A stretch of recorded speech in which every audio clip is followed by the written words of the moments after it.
Welcome, everybody. We are watching the bottom of the podcast. The bottom of the bottle podcast. What'd I say? The bottom of the podcast. We are watching the top of the podcast, but this is the bottom of the bottle podcast. I'm one of your hosts, Charlie Trace Sayles, aka the last of the dinosaurs. I got my co-host, Todd Bundy, Mr. Big Flex, Mr. Malcolm Flex, one in the house. Go ahead turn the music down for him so you can hear us. We got a special guest today. We love this beat so much. Special guest today. Our first woman guest. Gotta have one. We're gonna have more. Introduce yourself. Hi everyone, my name is Jigg. I run the local plug 502 and work at Zanzibar doing music stuff for them. Boom, boom. We gonna get more into that. And this episode is sponsored to you by Smack Packs. Our homie Tyler at Smack Packs hooked us up with the goodie box.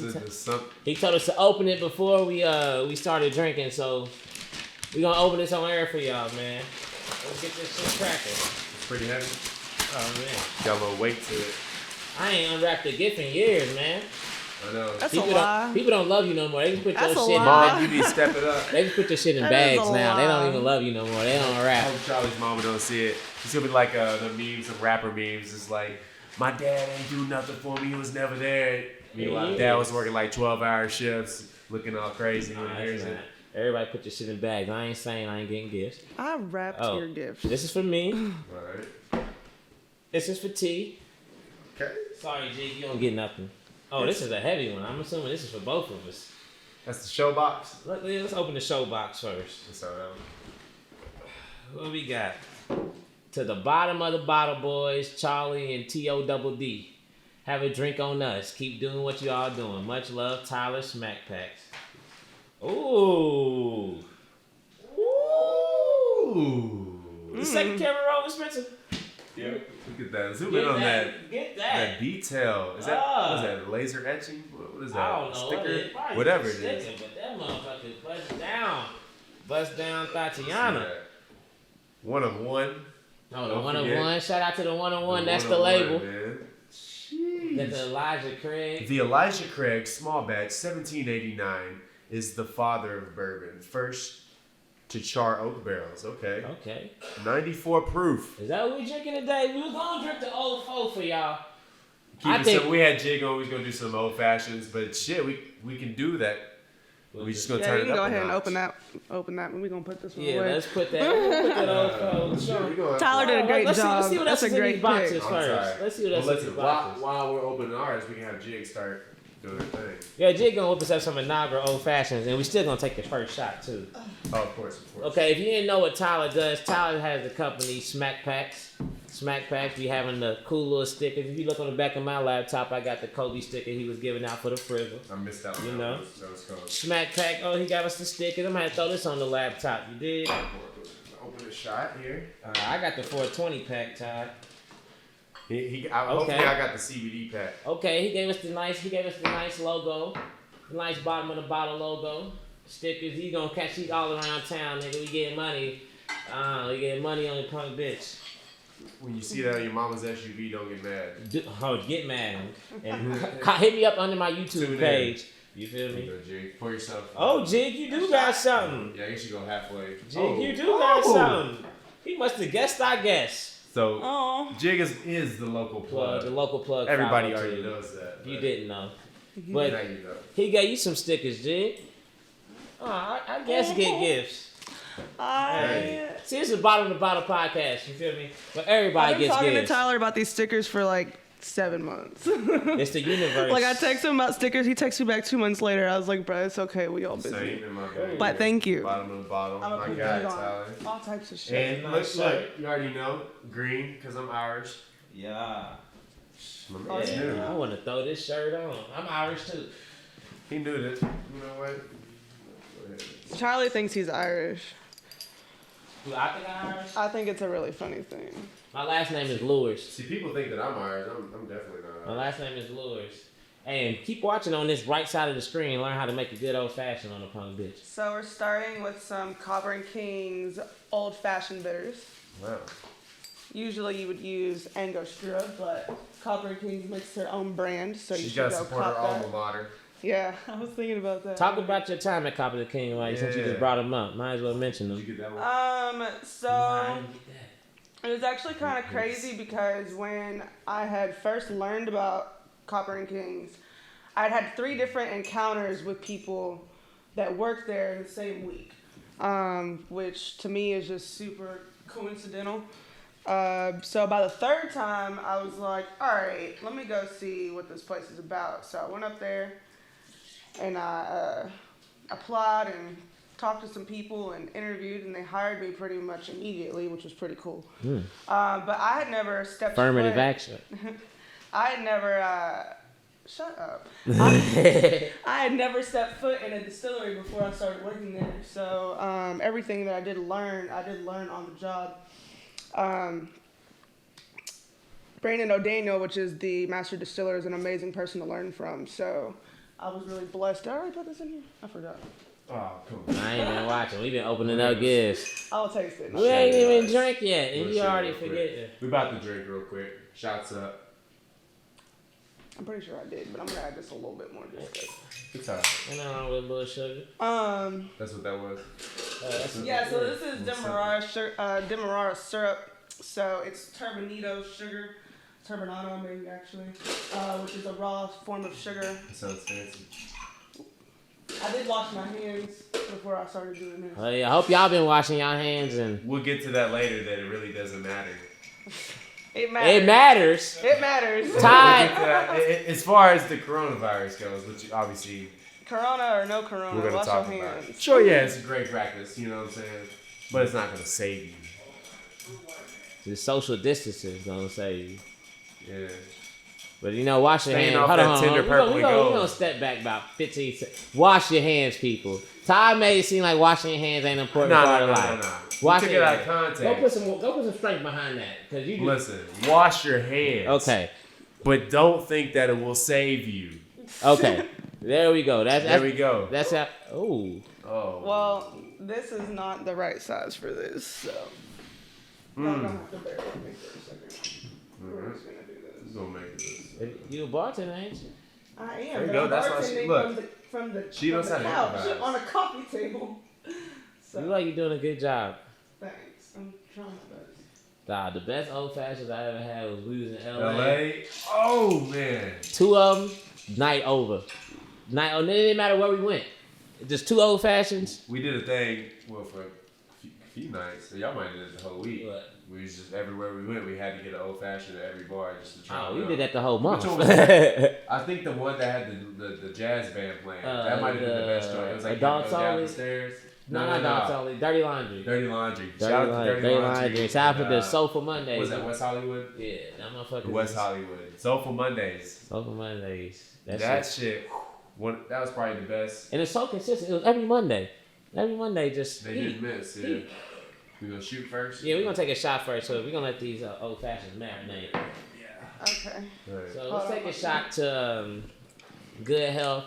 Good health. And everybody staying connected, but keep practice social distancing. Call your mama. Don't go visit her. Definitely don't go visit your granny. Just hit her up on Facebook message. FaceTime your granny. Yeah, FaceTime your granny. FaceTime your mama. You can go pick up your little nieces and nephew. They good. That's right. But keep them away from your mama because you know they're like germ reactors. They just pick everything up. Yeah, so kids are dirty. But anyways, so we're gonna take a shot. Infectious. Cheers. Yeah. There you go. You like that one, Drop? Here you go. That's the bottom part. Oh, thank you, man. This is lovely. I got this from a cigar at Cox. Thank you, Drop. Drop made that beat if you didn't know. Mr. Tyler. All right, so let's get back to what you were saying. You said you was at Coppers and Kings. So I started there. I was only supposed to do like liquor store tastings, and then they had a tour guide or two move out and start doing sales. So then there was a tour guide position available. So I was like, fuck it. I've never done this before, but it's easy. I feel like I can do anything as long as I have the right training to do so. So then kind of fell in love with it. They were doing a really good job at keeping things fresh, and like every time I went to work, I never really felt bored, which is really important for me. and then I ended up being there for 3 years. So I think right now they're in a different space. In my creative endeavors are kind of veering in a different path, and I tried to do some of those things there. Like obviously, you all have been to some of the events that we try to do, like Valentine's Day with Pinky and Malachi and them was super great. That was a good time. Yeah, and like even the Space Jam show outside was really fun. Yeah, like I definitely like used the space to my advantage, but the cost that it cost me to do things there was just not feasible for what we were. I felt like Cop of the Kings was like had a good run. Like it had like just like a solid run. Solid 6 months, and then it had like a Miami Heat like first year. Dwayne Shaq. Yeah. Dwayne to Shaq. Oh, yeah. Right. Well, my thing is that I feel like they could have benefit a lot from the crossover that me and a couple other people were trying to do there. But you had the vision. Yeah, the funds just weren't there. And I also don't think that they were seeing the demographic that we were bringing in as important as it truly actually is. So they were very apparent about who they wanted to market to. So, and that's not like necessarily a bad thing. I don't think it came from a place of malice. It was just coming from a place of like, who's going to spend the most money here? And us and our people were not that. So it is what it is. There's no hard feelings. I learned a lot. I really think the best of it, though. Yeah, and I'm finessed a lot for sure in terms of just being able to manipulate the space for people who wouldn't be there without my connection. But yeah, I it was an invaluable time. So no I would say regrets. One thing I did love about Cop of the Kings was it was one of the only businesses you could go to, and every person who worked there was black. It was like 80% black, and I just loved it. Like it felt like I was in Atlanta every time. I was like, they are doing a well job of keeping or showing a standard. Like our whole staff is black, and we're giving out good quality. Do you think that was because of the bartender school? Yeah, so Ideal Bartender, like Shuri and TJ, both of them were part of that. Dom was going to be, but was able to bypass it because of his amazing skills. So, the Ideal Bartender program was a program that was set in place in honor of Tom Bullock, which was the coiner of the old fashioned. So give a little history real quick. A black man invented the old fashioned, or popularized it rather.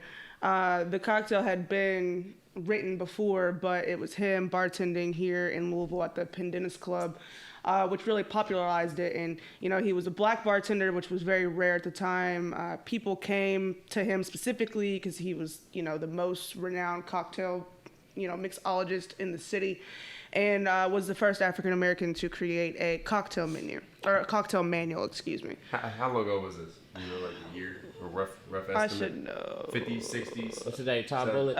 Fact check me. Search the Ideal Bartender. The Ideal Bartender book. I want to say 1905. Oh wow. Tom Bullock. Yeah, I shouldn't know this off top, but. Hey Google. Google's was the first African American to write a cocktail book called The Ideal Bartender in 1917. 1917. Ooh, he been doing. So I knew it was before 1920, but. They say.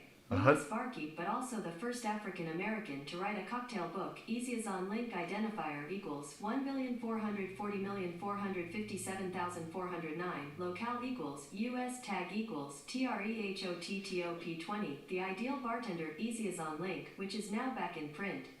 To find out more, look for the link in your Google Home or Google Assistant app.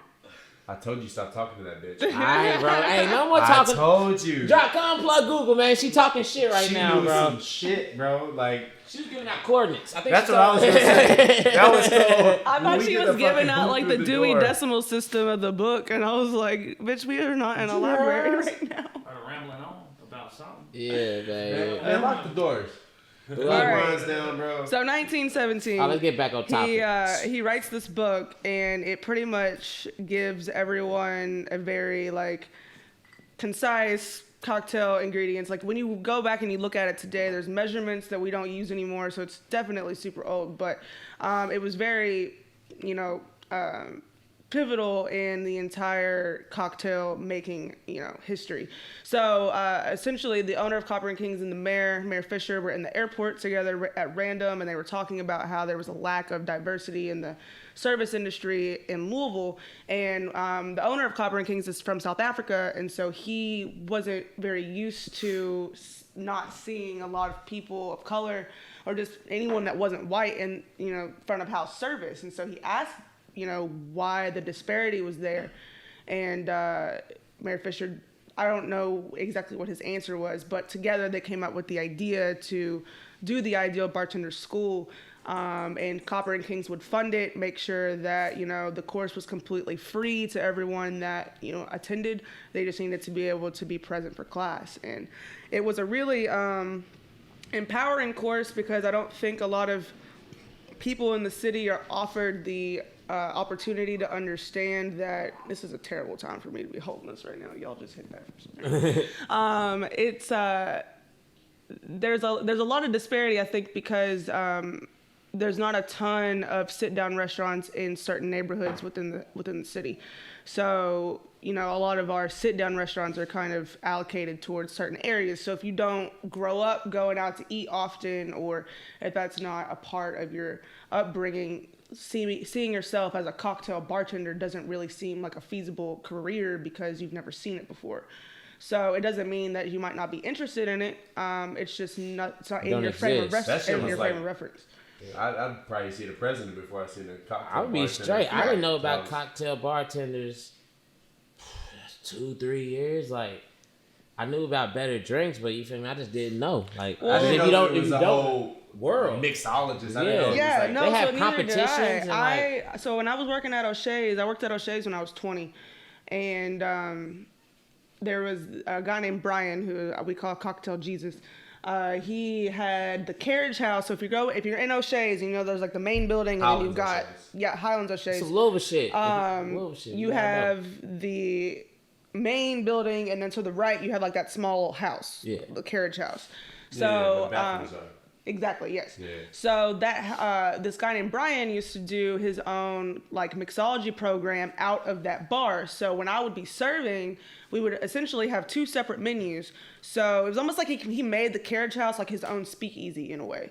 So I would give 2 menus to my tables. One would be like the regular O'Shea's cocktail menu that had like rum runners and hurricanes and frozen daiquiris and just like super basic drinks on it. But then you would have this other menu that would have all these like a cocktail menu that you would see at a cocktail bar. And I remember looking at the 2 one day, and I walked in there and I was like, so why do you have your own cocktail menu? He was like, well, these are classic cocktails versus they're doing high volume. And I'm like, what are you talking about? And I'm 20 when this conversation is happening. So immediately he's like, this and throwing all this out at me and like making me drinks and making me taste like his version next to O'Shea's version. And I'm like, oh my God. So I stopped giving my tables the O'Shea's menu. I only gave him Brian's menu because the cocktails tasted so much better, and like they made everybody's experience a little bit better too. So, and I could really tell that he was putting in a lot of work. He was bringing in his own ice trays. He was making his own syrups and his own juice. And I was like, dude, you're putting a lot of energy into this. And so that's some art. Yeah.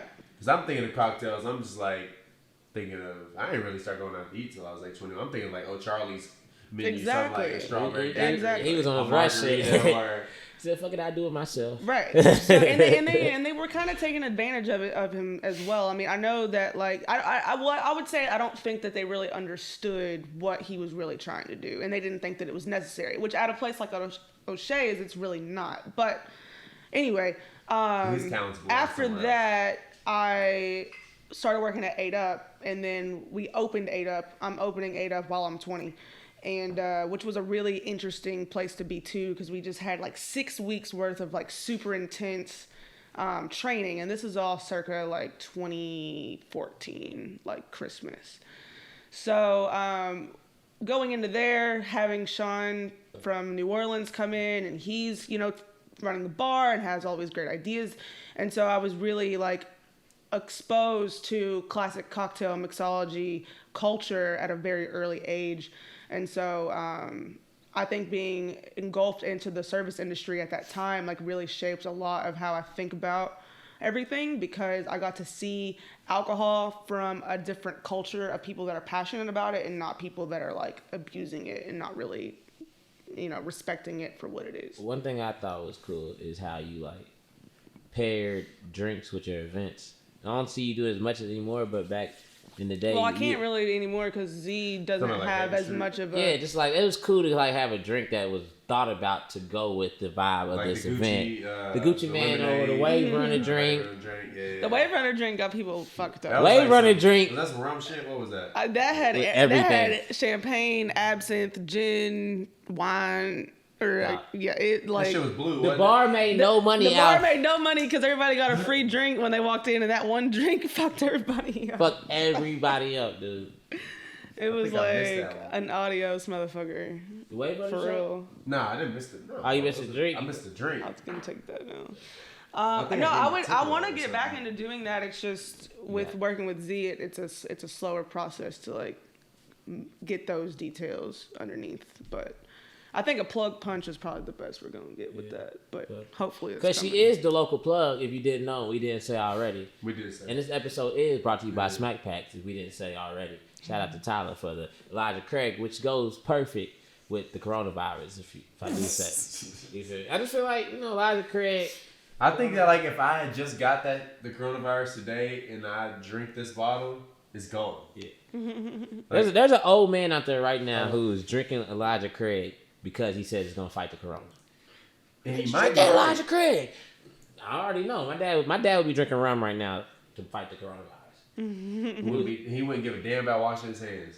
Nah, he washes his hands. We used to get in trouble for not washing our hands, man.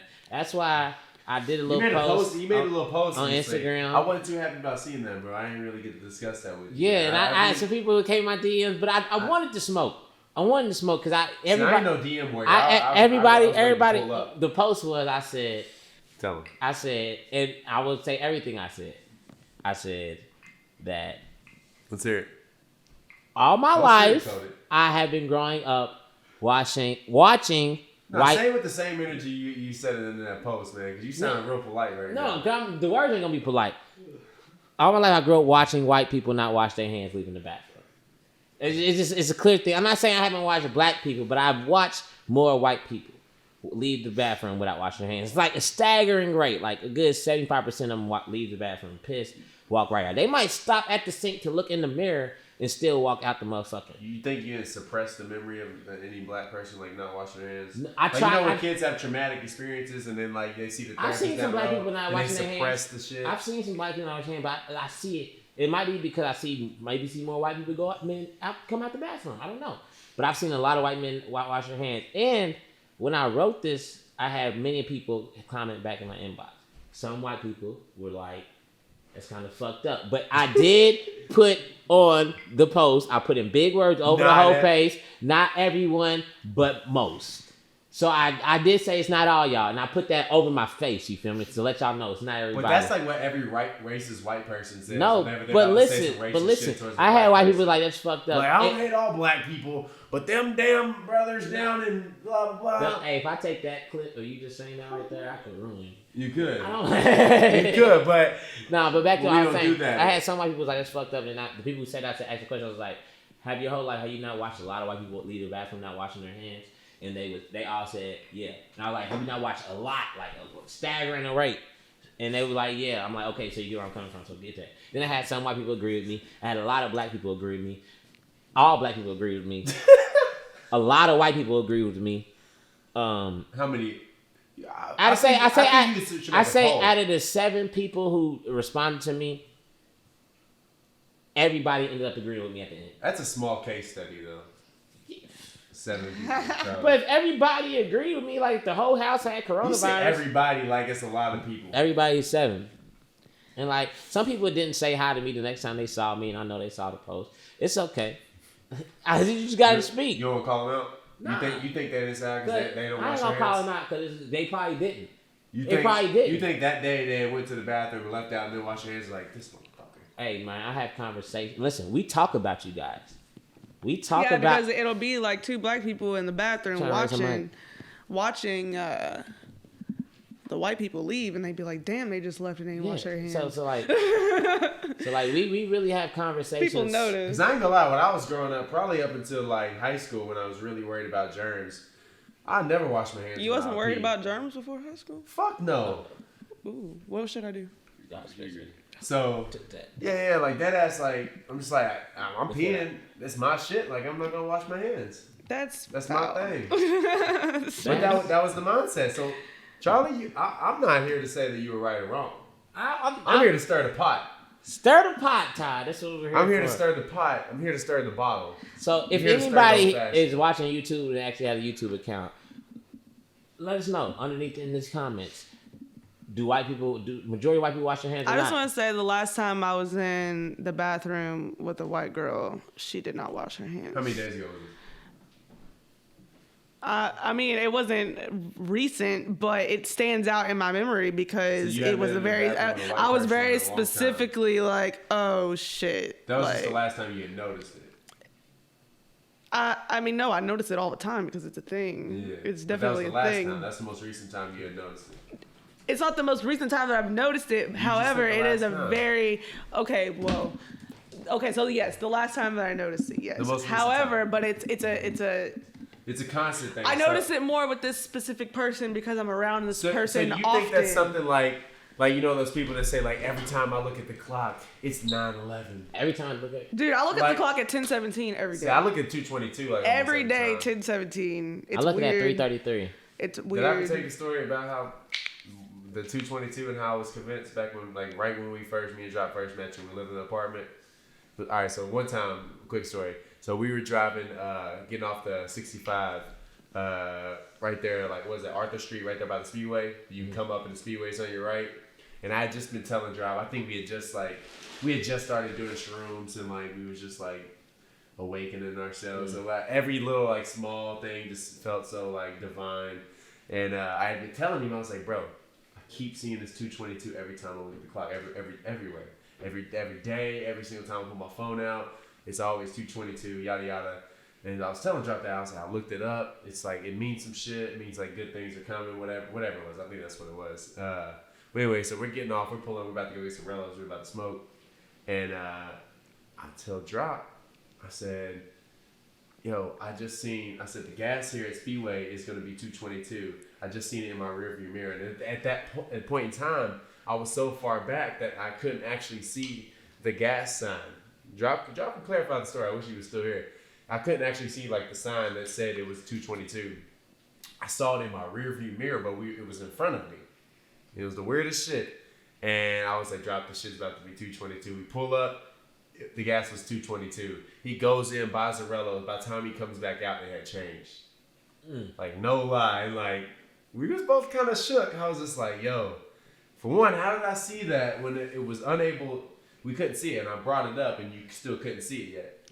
I think strong coincidences like that are just a natural part of life. I heard they're not coincidences. That's what I'm thinking. That at that time, like, I was shook. Well, universal timing maybe is a better phrase, but shit like that happens all the time. Yeah. Like every day. For everyone. I feel you though. Let's take another shot, fellas. I think that angel numbers are real. Is that what those are called? Like, yeah. Is it any sequential number of the same number? Is that an angel I see number? 333. Well, every day I think a lot of people. What is that? Because like 444, like obviously that's a Jay-Z's album, but that meant something. You know what I'm saying?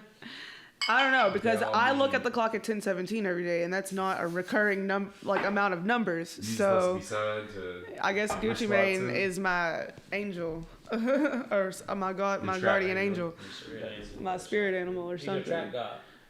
You a local plug. These are humongous shots, by the way. That's what I say, Charlie, did you write? We were like right here. I'm sorry. I'm gonna have to take that. That's how I usually. I'm gonna just. No, you gotta take it though. You gotta. I'm gonna take it. It's just gonna be in two. No. There's rules, right, Charlie? You gotta shoot what's in the glass. Nah, I'm not shooting that. Guess what? I'm like, you can say that when you got a little bit in your glass. I got your glass, right? Yeah, same as yours. Nah, we gonna shoot it. Shoot it. Hey, salute, man. Salute to all of us being healthy right now, man. Staying away from our parents. Oh. Well, Jigg, tell us about Cable Street. Cause that was I'm not taking all that, right? Or do I have to? You don't have to. You don't have to. Okay. Tell us about Cable Street, because that was a pivotal point in. See, and I'm so happy to like be here now and hear you say that, because when it was happening, like I was kind of in this place of feeling like, you know, I mean, I was doing something, but it wasn't to the scale that I really wanted it to be. But luckily, like, so many people will tell me to be like, I miss Cable Street. I miss Cable Street. And I'm like, it was just literally like, we had full control of whatever it was just lawless. Yeah. So that's what it felt like. It just lawless. felt like you could do whatever you want, but we wasn't breaking the law. The worst thing we was doing, people smoking blunts outside. Like, people smoke blunts outside. Now, one night, the Indiana niggas came and got wild in there. They was bringing the dude that swallowed all the Percocet, or all the Xanax, I think. Drank a bottle of Xanax. Drank a bottle of Xanax. And what show was it? Which one was this was the first like, Connect. Connect? Yeah, when no, I it wasn't the first one. It was when I performed that. Was that the one where dude fell asleep in the freezer? Or they caught dude pissing in the freezer? Nah, that was Jack shit. Jack's yeah. Oh, yeah, Jack's Okay, well, to start the story of how it started. That's a whole chapter right there. So the owners of Butchertown Pizza Hall, Alan and Shelly, are family friends of my family. And so my homegirl Brittany that I grew up with, her mom and my mom are best friends. So Butchertown Pizza is right around the corner from Copper and King. So I would go in there to eat lunch, whatever. So Brittany gets the job as their event coordinator, and she, you know, was telling me about the space. And so I went over there to look at it one day, and I was like, this could actually be used for some cool shit. She was like, yeah, we only have this bluegrass band that plays on Wednesdays, and then we do like something, you know, on some other day. And I was like, no, we can definitely bring some people in here. So I went to Cincinnati with Macy for her to do a little show up there, and then they had this really cool, just like local music jam session. Like, people are playing instruments and freestyling and singing and doing spoken word, and that was really what I wanted to kind of emulate, which sadly the space didn't really like exist long enough for us to really truly get there. But we just came back, and I was like, you know, it was at a time where people were doing shows, but I feel like shows had kind of died off because I don't think a lot of people were doing them as often as they had been doing like a year prior to this, and this is all got redundant. There was no new spaces, so yeah, people stopped doing shows. Yeah, exactly. So this was like what, 2018? 2018. Yeah. 2018 summer. So we did the first Connect in August, and it was crazy. Like, I was so just like over the moon by like how that all went, and it kind of just sparked this like fuel inside of me, I would say. And then we did it every other week for a while, I would say, up until I left in December. So we had some really good shows, and I mean, like, they trusted me and what I was doing. They were super supportive. Like, I had what I needed most of the time. Like, the owners weren't prejudiced and like didn't racist, more so, and like, you know, were really welcoming of everybody. They allowed you to have a 10-17 day. Yeah, like I was like, Alan, I need you to make some lemon pepper wings. And Alan's cool as hell. Alan's far from racist. Yeah, like he might be racist towards white people. Yes. I don't know. Like, if you call him white, he'd probably be offended. Right. Who was offended? Oh, God. Never mind. So, yeah, like, it was just like a really welcoming space. And I mean, I was making them some money. Like, I was making money, like, Four Roses chipped in and like really showed some money. I made some money. Except Todd didn't like to do his job. Yeah, though. Todd didn't like to do his job. I would put Todd on the door, and he would be getting lit on the dance floor. And I'm like, bruh, why are you not? Nah, don't even do that. That might have been one night. It don't matter. It shouldn't have been any night. He's supposed to be security. He's supposed to be security, and you over here trying to back on bitches. Looking at bitches' IDs and looking them up on Facebook. You said what? Looking at bitches' IDs and looking them up on Facebook. I'm just kidding. He didn't really do that. He didn't. Yeah, he didn't. Exactly. Terrible. Listen, I had the LA bouncer mentality. If you ain't cute, you ain't getting in. Hey, but he did collect money. Yeah, he did collect money. I took the money. Nobody got in for free. Not even a homie. So then things were cool, and then we did. Well, it was supposed to be my going away party, and then it slightly turns into a Jack Harlow after party, which was fine. But there was like 400 people there. And yeah, it was not a space for 400. The capacity was, that was a space for like 175 more so. And that would have been like. But the thing that's crazy though is when I talk to people, they're like, "That shit was lit," and I'm like, "Well, I'm proud of that because, I mean, I didn't have a good time because I was working though. See, I was freaking the fuck out. But that's the thing about you, Jig. Flooded. This Jig shit. never has Somebody good times was at her in the events. kitchen eating ranch cups out the freezer apparently. But the layout of Cable Street was bad as far as like being like a turn event because like the bathrooms were downstairs. And But they weren't supposed to. The bathrooms upstairs were broken, and they're only two. It's two 1-person bathrooms. But still, if the bathrooms upstairs would have been working, it would have been fine. Not for 400 people. It would have been fine. There shouldn't have been 400 people. There shouldn't have been 400 people there. Well, so who you have working security, Todd? No, there's no somebody I was on made their security, own but I was at the flyer first and sent door. it out against my permission.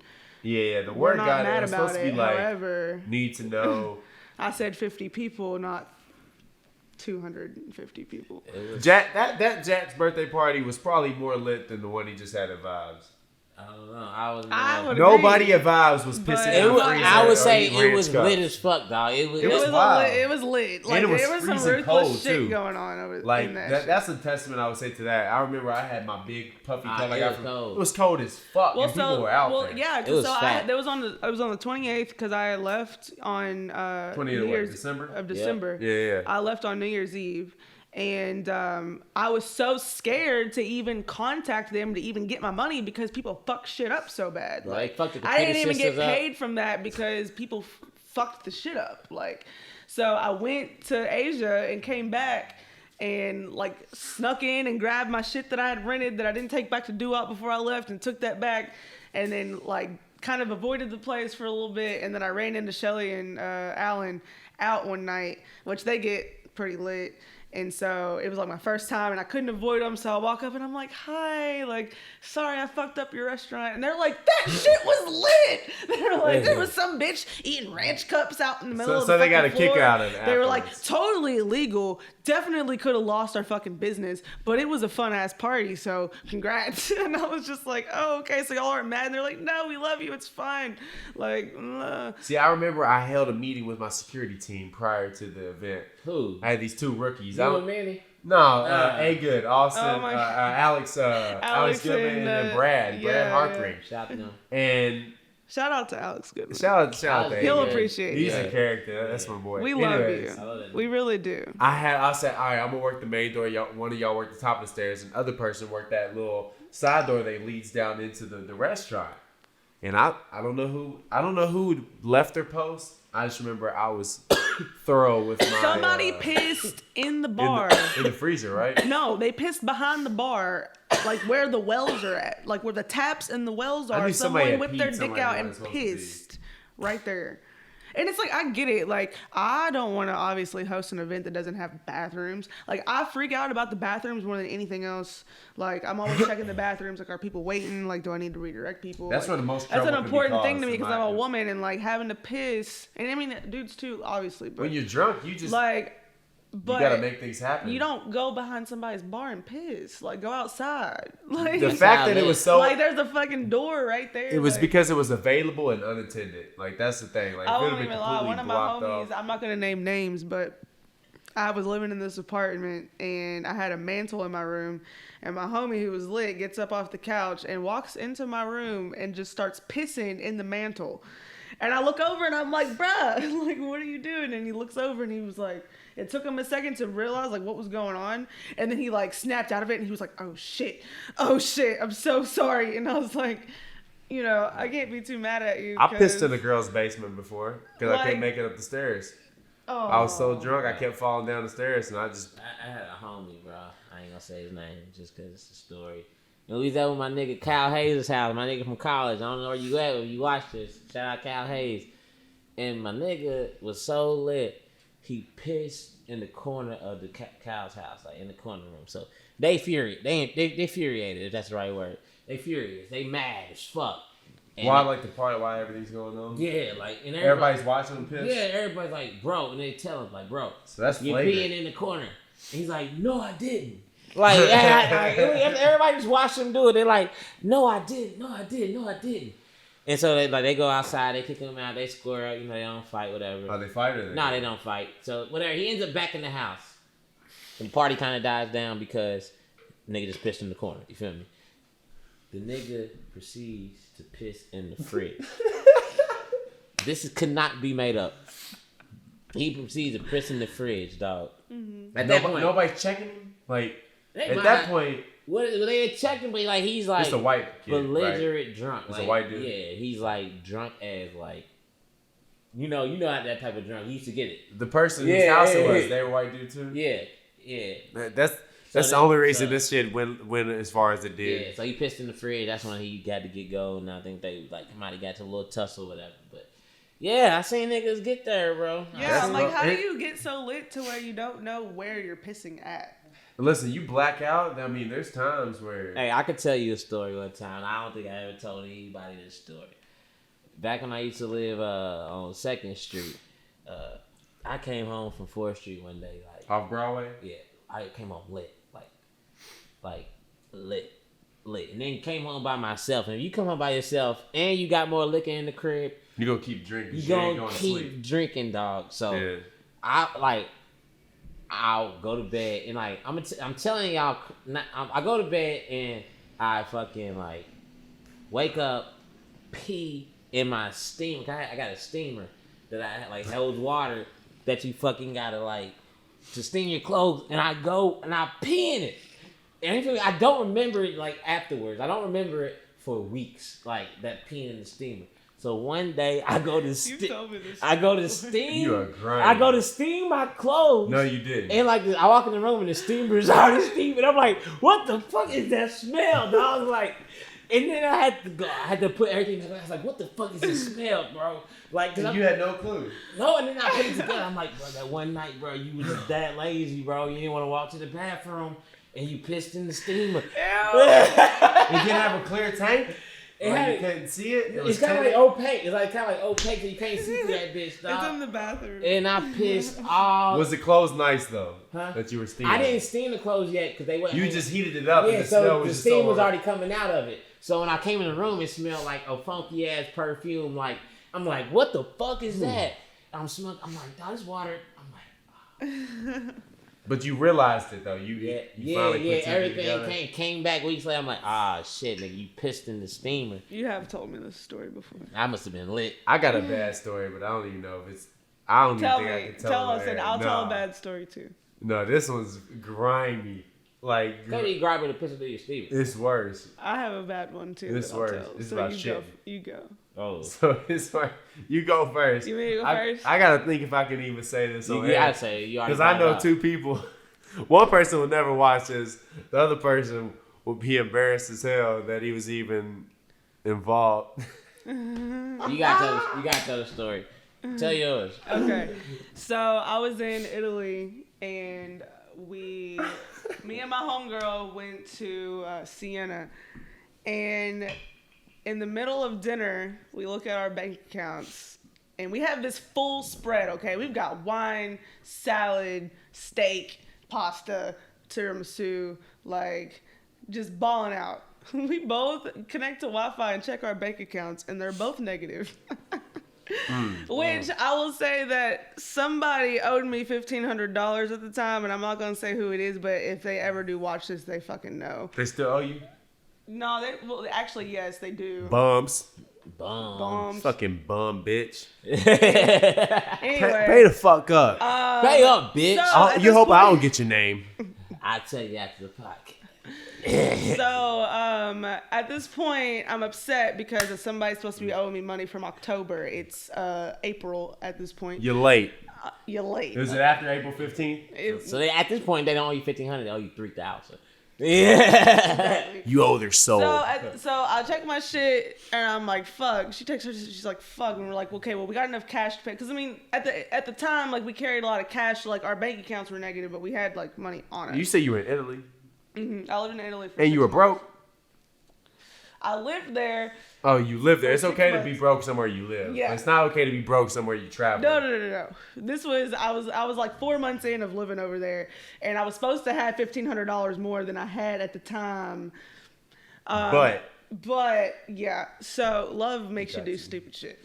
Anyway, we have this meal, and then we both check our shit. We're like, damn, we're fucking broke. So we go pay our shit. We're going back to like where we live at.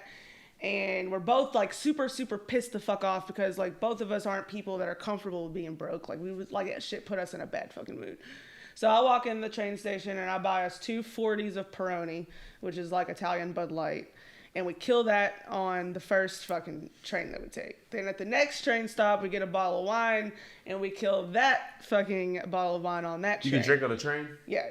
Ooh. It's open carry everywhere. No, I hope they ever drink it on the tarp. Yeah. Well, it's like Kentucky, but with a bottle. It's open carry. Yeah. Just pull a bottle like, out you the can holster. drink wherever the fuck you want to drink at. So we get on this bus to go back to our hometown, and it's a pretty long trek. Like we basically missed the faster route with bathrooms, so we're on like think of a party bus, but it's like just people on it that are traveling, kind of like a small tark. But it's just like the culture, like everyone just drinks. Like there was a fucking like there had to be some type of like house party going on between one stop to one stop because like 30 kids gets on this shit and they're all dressed up, sitting on each other's laps and making out with each other and shit. They're like fucking 14. So this ain't a party train. This is the regular everyday This is the train. regular fucking bus that drives the route that it drives from point A to point B. Like, it's a bus or a train? It's a bus. It has wheels. That has wheels. It's a short bus essentially. So y'all on the tiny bus getting fucked up.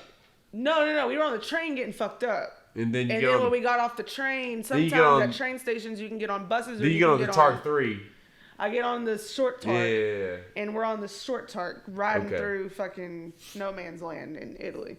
And we're not, it's not no man's land, but small cities. So we're on this bus that's clearly not going to stop anywhere for us to fucking piss at. And it's about an hour trek. And we've just killed a 40 and a whole bottle of wine on the train before and didn't piss before we get on this bus because we're fucked up. So I'm sitting there and I'm like, Alyssa, bro, like I'm not going to be able to hold this piss in my fucking stomach. And she's like, dude, like you have to. And I'm like, no, it's not gonna happen. Like it's not gonna happen. So I had to get up, and luckily the back 2 rows of the bus were empty. So I got up and I went to the back left corner and I sat in the back and I just pissed on myself because I didn't have any other fucking choice. I had no other choice but to do that. And like, luckily at this point, there's only like 7 people on the bus, and I mean they weren't. How much longer did you have to ride? I don't fucking know. Like, hours? No, like 30 minutes, 45 minutes maybe.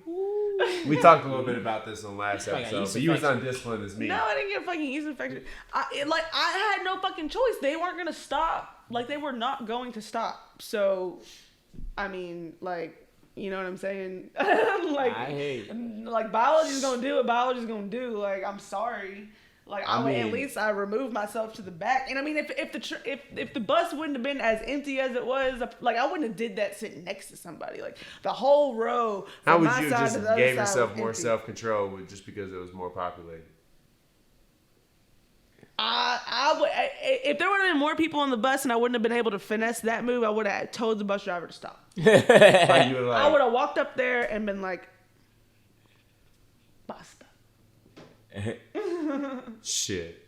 You're better than me. Like, I would have been like, you're going to stop or I'm going to piss in this bus. Because, like, at that point, I don't give a fuck. You can pull the bus over and stop for 30 seconds. I'm not asking you to find a gas station. I'm not asking you to find a rest stop. I will piss on the side of the road. But what if you? But stop the bus. But said bus driver could lose their job. It's Italy. They ain't gonna lose their fucking job. I guess if they get turned on the fucking short bus, we got out of the airport and went to the bus outside of an Italian airport.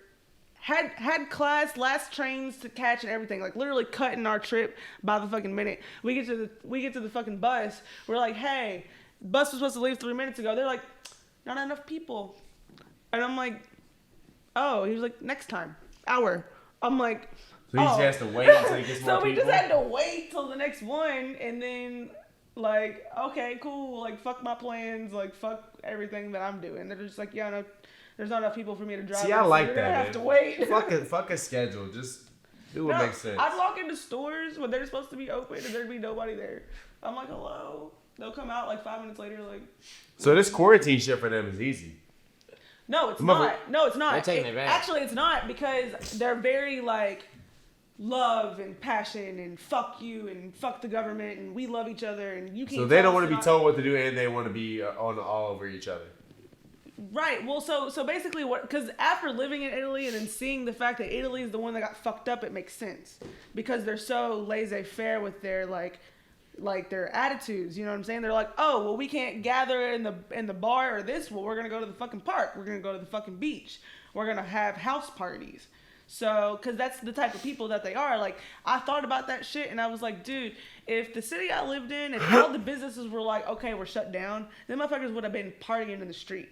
They would have lit a fucking fire and partied around that shit. They just because have that's to how do they that. are. Yeah. Like, there's a really cool video on YouTube, and it's comparing Britain to Italy, and it's like Britain's in this like very like single file line and like doing everything like to code, and Italians are just like, nah, like totally like unorganized and so I don't know do much things about fly Italian by the seat culture. of their pants, and yeah, like Italians are not. So the fact that Italians are not hit. ones to be controlled socially at all. So you said this makes sense is why they are. And it makes total sense. Like, it makes total fucking like given the way that they are as a culture, and then giving the way that like they're a very communal culture. Like, it was the first time that I had ever been exposed to like being at a dude who's 22-year-old's house, and he's inviting people over and cooking for them and like playing guitar and just being like fucking hospitable as fuck. Like, and not to say that there's not dudes that I know that are hospitable. Like, you're a very hospitable individual. Yeah, but Charlie ain't offering people off the street to just come in and have a plate. Bro, I just offered you a plate No, off the street, no, bro. but, like, the the way way that- I just did, he came in off the street Just and because I I'm in gave the this streets nigga don't mean a I'm plate. off the street. I gave this nigga a plate off the street. No, Bro, Charlie's a very hospitable. See, Charlie will make it seem like he He's just a started very handing out pity hospitable plates. man. So Spencer came. You didn't come over here expecting to eat. Charlie cooked for all my Charlie friends said he was before cooking we dinner. even I was came dating. over and I was Yeah, expecting one to time I eat. cooked for all friends. We date. I was like, that's my plan. I was like, all right, they invited me to this lake house. I ain't never been in a lake house. See, but that's different though. You had it in a lake house though. I'm gonna cook for It doesn't everybody. matter. Somebody's got to do the so shit. what I want to say is that there are 20 to 30-year-old men in Italy that invite their friends over and cook for them, and they enjoy each other's company, and it's beautiful. So that's what we did. How old were you when you were in? I was 21. From 21 from how many months? 6 months. So I was 21 the whole time. Where was I going with that? Well, you started talking about the bad story about you. Oh, no. Well, so what I was saying is that they're a very communal culture. So you have 20-year-old dudes that are just inviting people over just to fucking hang out at the crib and like socialize. And I remember just being like, from my perspective, so it's, you know, like 11 o'clock and I'm like, so are we going out? And they're like, we don't know. We might not. And I'm like, oh, okay, cool. So like, but they were just gathered in the house. So that's what I'm saying. Their culture is already like, so the social involved. distancing is hard. Social distancing is very hard. That's not something that's going to be It's easy not for something them that's to easy accept. for them at all. Like think I've about. been seeing all these fucking if- videos of them like they just had the DJ out in the apartment Yeah, complex and them playing that tennis and, out like, the window. Like Yeah, these that Italian and they don't even motherfuckers doing all they're this not even wild people shit. that like get fucked up together. Like I never saw drunk people when I was in Italy. Like people like obviously I saw a drunk person every once in a while, but I was actually lightweight culture shocked when I came back home because I came home on a Wednesday and Baxter's was popping at the time. So we went to Baxter's on a Wednesday, the night that I came home, and I saw a fight before I even walked in the door, and I hadn't seen a fight in 6 months. Because people here get drunk to tolerate each other. and to tolerate the crowd. Yeah, and like if you're a fucked up person in Italy, like they're looking at you like, why are you fucked up? Unless you're where all the Americans are, which. Then it makes sense. Then it's fine. But if you're with like, because the city that I lived in, like I didn't live in like Rome or like Florence. Like I lived in like a really tight knit, like oh my god. I lived in a very tight knit. It's the most preserved medieval city in Europe is where I lived at. So it's very much medieval? Yeah. So it was very, very intensely cultural, if that makes sense.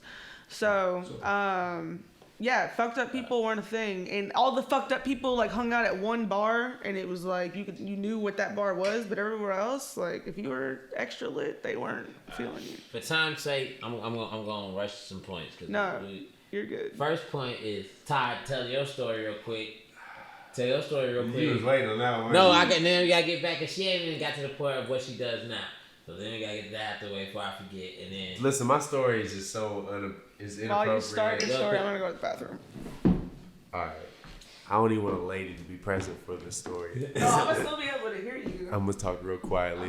Turn my mic up, Spencer. You better talk so I can hear you, so I can come Turn my back. mic up, Spencer, so I ain't gotta talk so loud. This is an awful, terrible story.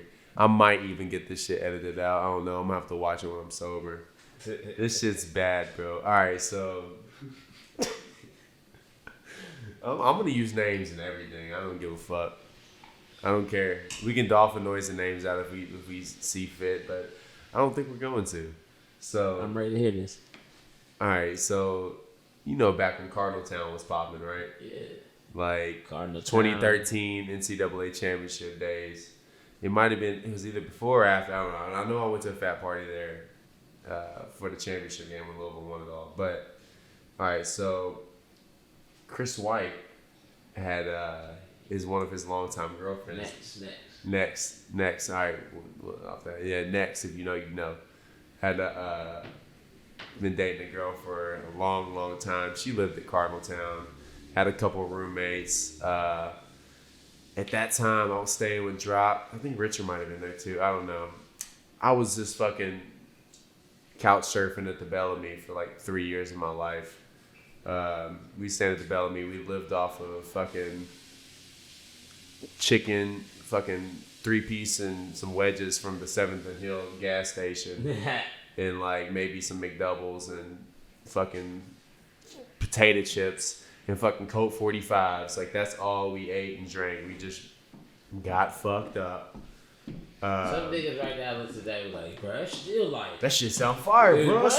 They got it right down in here. For dinner, bro. A Coke 45 and some chicken and wedges from the gas station. From the gas station. From the 7th and Hill gas station. Shout out Amin. I don't even know if that was his real name, but motherfuckers in there would try to sell us goat milk every day from the back. And also, this man knew my order, man. He would go get my 40 ounce, like 2 of them every time I came in before I even like got up to the door. And I wasn't even 21. So when you came in and didn't buy him, he was hot because he already got him. He had already got him, but I'd say there was probably rarely a time I went in and did not buy him. Because we was just drinking 40s. That like before I turned 21, that's what we would drink because they never carded us there. So we just drank. All right, so back to you. So you just told me the mixture. So that's what I ate. That was the mixture. that was the diet back then. So we had a lit ass night. Somehow I ended up staying the night at Nex's chick's house at Cardinal Town. So I wake up and I don't know how many fucking floors there are, but we're probably up near the top. And it was probably a Saturday or Sunday. I don't know. I worked at the Foot Locker on 4th and Liberty at the time. I remember I had to ride the bus. I didn't have a car, so I rode the Tark everywhere. And I woke up fucking hungover. Real Louisville nigga riding the Tark. Riding the Tark, yeah. So I woke up hungover, and I was like, fuck, I gotta hurry up and get out of here. So I get up. Excuse me. Ooh. That sounds like one of the 40 days. So I get up and I'm just like hustling and bustling, finding my shoes and shit. I slept on the couch. Probably don't even remember. This might have been the night after. I don't know, but it was like one of the, we had like a party somewhere and I fucking jumped in the pool somewhere at what's her name's house. Corey, what's his name, was there. I was rap battling him, Corey Decker. Yeah. And then like all of the U of L football players. It was one of them crazy. I don't know if it was that same night, but it was around that time period. Well, it's funny that this. Well, then shit, this is alluding to this fucking story perfectly. So anyway, so I wake up in this Cardinal Town apartment, probably near the top floor. I'm rushing. What year is this? 2013ish. Yeah, he was riding from city to city because we was at UK. Yeah, he got it. I know so many stories about bro. I don't even know, bro. Wow. So you know what type of drunk that nigga got. Yeah. You know that that's the person who could get that drunk. Yep. Pee. He got that drunk before I got that drunk. Yeah, he get that drunk to pee in the corner in the fridge and not remember and fight a nigga because they say he pee in the corner. Okay. So I wasn't even drunk. This morning I'm waking up. I'm hungover, but I'm sober. Hopefully. And so I'm getting up. I'm rushing downstairs, and then like halfway down the stairs, I couldn't for whatever reason the elevator was taking too long. So I'm like going down the stairs. I'm running late for work, and all of a sudden my stomach just starts like bubbling, and it's just like and it's just like one of those like hard bubbles. Like you only got a few more steps, and you gotta make a move, bro. Like it was one of the ones like I felt it like. I got maybe 6 good steps. Like when you play basketball, like there's this thing where real hoopers know this. You play king of the court. Real hoopers, okay. You check it real up. Hoopers you know check this. it up before. Yeah, y'all. So watch Todd's episode. You know. Real hoopers know this. Here, I ain't gonna get too off topic. So like you play king of the court. You got to take a shot within 3 dribbles. You got 3 dribbles, so you got to make a move. That's where I was at. I had 3 fucking moves, and I was like, man, I got to do something. So I was like, the Jimmy John's is downstairs, or girl's house is back upstairs. They were all still asleep. The door was still unlocked. So I was like, I had to make a move. I went to the Jimmy John's. Jimmy John's was closed. Ooh, so at this point, I am like negative steps left. Like it's on the verge. So I'm running in, and I'm just like getting into the elevator, rush the elevator to the top because I can't. I'm just like holding this, looking like I'm just barely making it. So I fucking get to the top, run back into whatchamacallit's apartment. And I started knocking on the door. The bedroom doors locked. All you know what I'm saying? That these fucking student apartments, the bathrooms were in each individual rooms. So the 2, I think it was a 2-bedroom. I'm banging on both doors. Nobody's answering. I guess they're all fucked up, passed out, whatever. I go over, and all I see is I was like, fuck, I can't make it any longer. I see the bag that my 40 was in, the cart, the paper bag. And I just grabbed it and I had to make a move. I went to like this back like laundry room hallway and I fucking just dropped the drawers. You shit in a bag? I attempted to shit. I attempted to shit. Oh, this whole time I didn't know you had to shit. I thought you had to pee. I missed. And the whole time I missed the bag. Like this shit was way runnier than it was supposed to be. This shit was not solid. That shit was all over the carpet. Like I'm squatting down trying to hold this 40 bag, this little brown paper bag and shit in it. And it's just going everywhere. It's like, I told y'all this shit was so inappropriate. I wish the lady wasn't here. It was everywhere. So then I'm starting to panic because I'm like, fuck, I just banged on their door. They're about to wake up. And I ran and I was like, I threw the bag in the trash can. I was like, damn, now they definitely gonna find out because the trash can is gonna smell like human shit. They ain't got no pets in there. So I'm like, fuck. So I grabbed the paper towels. I start to try and clean it up. I do a decent job. And then I'm running out. I'm like, fuck, I can't leave this bag in here. So I grab the bag out the trash can and I'm running out. And there's just like a group of bad bitches like walking towards the elevator. And I just got this bag of shit. So I like run back behind like this like other like hallway and just like kind of like tuck it around the corner and just like rush back to the elevator and I went to work. So we're gonna end that right there. We not even gonna say no more. We not even gonna say no more. We're gonna take a shot. Yeah, we gotta take one of that. Old girl never found out. Till now. I told Nex he was hysterically weak because they're broken up now. Shit happens. Yeah, shit. Hold on, I got something for that. What? Everybody shits. Everybody should. Thank you, Tyler. Not everybody in the brown paper bag. Nigga Todd tried shitting this. So when Migos dropped that song, it really resonated with me. Hey, that's crazy because I heard that song today. And you know what I'm saying? And it had just a different meaning to me. What song? Brown paper bag. Oh, and then you say brown paper bag, I think of the OG song. Brown paper. That one ain't hit. See, that one don't resonate with me. Oh, no. That one don't hit the same way. Wait. So that's why 2013 was deleted. That's probably why the championship got deleted too, because And then Tyler shitting in bags. Man, hey, this might be the first episode. We might have to go a little longer than hour 30, because we got some points to hit. I also was going to say that we can just keep talking and then you can chop it however you need to. Yeah, but we ain't chopping shit. Chop shit. We don't chop shit. I We thought go y'all to the did. bottom of the I bottle. chopped some oxtail earlier. So And he did all we chop have that is oxtail. time Yeah, for, like, time to talk. We ain't got time to chop. We got shit to talk about, dog. We chopping it up, but we ain't chopping it up. We ain't even talked about what you do Is now. that DJ Khaled You song? talked about everything you did up to this point. DJ All right, we gonna blur that out. Yeah, we gonna chop that I know out. exactly what you're talking about. No, wait for it. It's I know what you're talking about. Oh, it's I know what you're talking about, though. All right, Jig, tell us what you do now. Yeah. You say you do like Jig trying to get music copyright stuff in infringement. Z-Bar, but you're Oh, trying wait, to I be, forgot. you're too humble with that. You do more than just music stuff Yeah, at 'cause you've been Zanzibar. everywhere. I done seen an 800 person show one time at night at Z-Bar. So. Was Well- that after the Bass Nectar or before? No, that was at the Thanksgiving. Bass Giving at what, Headliners? Thanksgiving was like 400. 400. But Shit, shit. she was fat. That's a success. That's fat, nigga. That's No, You did that. I know that I don't really like give myself enough credit, but You just give yourself enough stress while you're running around Yeah. at your shows freaking out.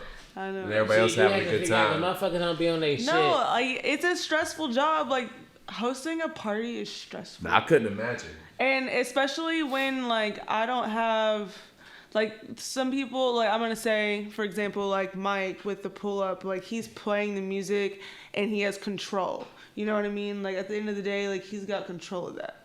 Sometimes I do shit and I'm not DJing. So like sometimes it can be like I'm upset because somebody's fucking up maybe and I can't intervene and fix that. Or let's say like people are just getting way too fucked up and then people are showing up and you're getting in trouble for that. Like people not, you know, doing their job correctly. And it's like, not only do I have to manage humans that are supposed to be doing their work, but I also have to ensure that I'm keeping a safe environment for a lot of people at once.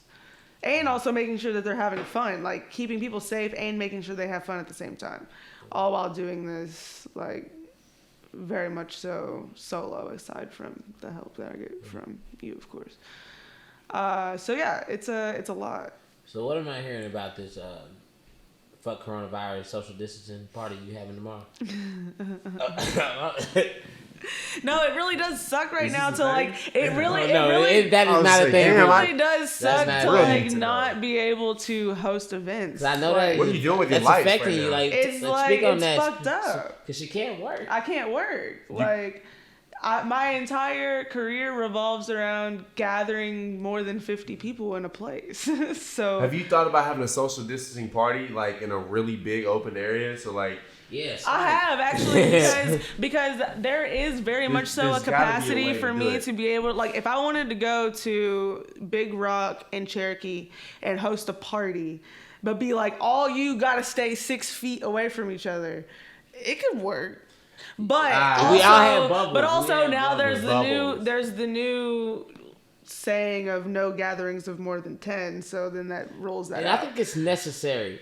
And I feel It's like definitely necessary, 100%. Like I want to just say that on Saturday, I was in the house. You seemed and upset. I was like, I was telling Charlie, I was like, you don't need to go out. And Charlie was like, I've been in the house all week. I'm gonna go get lit. And I'm like, I was practicing social distancing all week. He was practicing social distancing before we went on lockdown, or before we went into a national state of Charlie's emergency. a trendsetter. He was social distancing I before it was been cool. social distancing. He did that shit before it was cool. Yeah, so Charlie is a social distancer by choice. By trade. Most times, okay. So he's been in the house all week. So I get why he wanted to go out. So he had done However, enough. I have been doing my research and reading, and I'm like, I don't really think you should be going nowhere, but whatever. So I can say, I guess I'm glad he got his last day out before we went on And I had quarantine. a great time. And he did have a great time. I was like, wait, jealous I wasn't there. I wasn't in the mood. I had to deal with everybody. Like, where's Jigg? I'm like, she's being petty. She's scared of the corona. I saw her brother. I don't think petty's the word. No, okay. So listen, no, because she was out the day before. She hadn't been practicing social I distancing. wasn't out. I was working. She was throwing events still. I was not throwing events. I did not have an event on Friday. I canceled Friday night Z-Bar because of the shit. And you went out the next day. I lost money on Friday, and you still went out and had fun. Because I had to go out and protect my friends and make sure they was practicing social distancing in a hard environment. I will say that our friends did need Charlie's assistance. Yes, and I assisted. If I weren't there, I commend They're him. not practicing that shit. I commend him. we did. I took them all out the bar. He made them Took go them all home. out the So bar. you came in, you was like that dad that just took I everybody stayed home. with them for about an hour, and then I took them all out the bar. I am sad no, that like I am sad that I didn't make the 9:30. journey with you, because it would have been a great journey for us to take. to another bar that had like 15 people. Yeah, and that's cool. That had like 50 people. Like, and then okay, so I took them to Nowhere- the house. Okay, so at that point, which had like 8 people. At that point, Nowhere had So you were 15 making people, progress. and Yes, they were you doing got what they were supposed to progression, do. Yeah, okay. Progression, bro. You know what I'm saying? Hey. That's like a meme right there. Progression. Okay. Now I saved my friends. Okay, Charlie did a good And I was home. You by- all owe your lives to Charlie, Yeah, I saved my friends. according to man. him, apparently. So then, though, so I'm over here on the couch freaking out. I'm like, yo, we shouldn't be in public spaces. Like, We gotta go to we the don't need to be moon. doing none of this. People that are going out are really fucking up. Because here's the thing, like, and obviously society is at a really big point in time where we're like very selfish and very like self-serving, and that's okay because that's how we've been conditioned. But if people would have voluntarily, like, collectively been like informed enough to say, if we all stay home this weekend, we'll be able to allow businesses to stay open because we can prove that we don't need like hella harsh like regulations. But that's unrealistic. But it's not though, because it other prove other that it countries was have done it. It is Other unrealistic. But for countries us, have it's done unrealistic. For us, it No, is, it's unrealistic yes. for us solely because our president told us this is not something to be worried about. No, I know. Exactly. You gotta take it from the head. Snake down So from when the the head. president of the United States is like, "Oh no, it's a Democratic hoax," like, don't He believe definitely it. made this shit And out then to be a scam. I see Bill Gates today is like, "Nah, fam, we got 2 or 3 months." Bill Gates did his job. Bill Gates is focusing his entire thought process on helping Google, to fix this. watch Bill Gates documentary on Netflix. You see, he's going down to, he's trying to find a toilet that takes the shit and turns it to energy. Dude, This man Bill is Gates, doing the Bill most. Gates is stepping down because he's is doing funneling God's work. all of his knowledge into his foundation to figure out how the fuck to fix what's going on. Like, Bill Gates is doing more than our president is and trying to figure out what the fuck Well, to that's do. not saying much. What do you... Because fucking Trump he's not doing shit. No, he's not doing shit. That's Nah, what I'm he's saying. not. Not to take dying. away from Bill Gates. I'm just saying that's not saying much to say that he's doing more than Trump. Correct, yeah, but... You know what I'm saying? Somebody's grandma that's in a walker that like is blind and deaf is probably doing more than what Trump's doing. Like, No, Trump is not doing totally. shit. Yeah. These are facts. If you disagree, fuck you. Hey, so what you gonna say when he give you $1,000? He gotta give us $1,000. I got- He ain't got no choice. I got my own racks, people but I'll don't take get another. Money, like, you cannot take an entire working economy and just say, "Oh yeah, you're not allowed to have your job anymore that you've had forever." Like, I've had people who have been like, there are people that are speaking out and saying, you know, like, this is the most tragic shit that's ever happened. That's out of anyone's control. Like, you mean we can't serve or bartend or cut hair or fucking give massages or do nails or? But is it out of anyone's control, or do we completely, like you had just said, we ruined it for ourselves over the past week or so? There should be social blankets and social systems put in place to be able to take care of the people that live in a sustainable country if shit like this were to happen off top. Like, does the thought process of, what if something happened if everyone was immobilized? How are we going to keep people afloat? America has never thought about that. So you're telling us to vote for Bernie? I don't have an opinion. I mean, obviously, yes, I would say yes. Under the comments, let me know who to vote for, because I don't know. I think our entire political scale needs to be thrown in rice. Like, the entire political system that we have right now is just like fucking. There should be 3 presidents. There should be 3 presidents. There should Solid 3 presidents. Like, there have been way too many people that have been disadvantaged from the start to where nothing is fair. Right. And then you have a very large scale of people to take care of. Like, I personally don't think that the United States should be this large under one sole government. Yeah. So should we have? I think that we should be ruled by state. If we would have been like Midwest, West Coast, South, so not 50. North. It don't even need to be that the state. Each state needs more power, and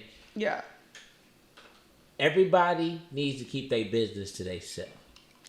So you feel me? Like, so Charlie, you want a libertarian government? If Kentucky don't know what's going on in Louisiana, like, I know, because like, to me, Louisiana has some fucked up shit going on right now.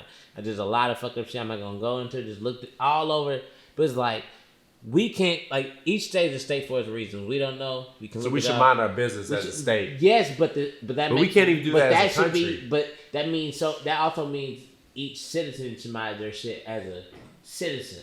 So the country should be having a big overarching of the big points.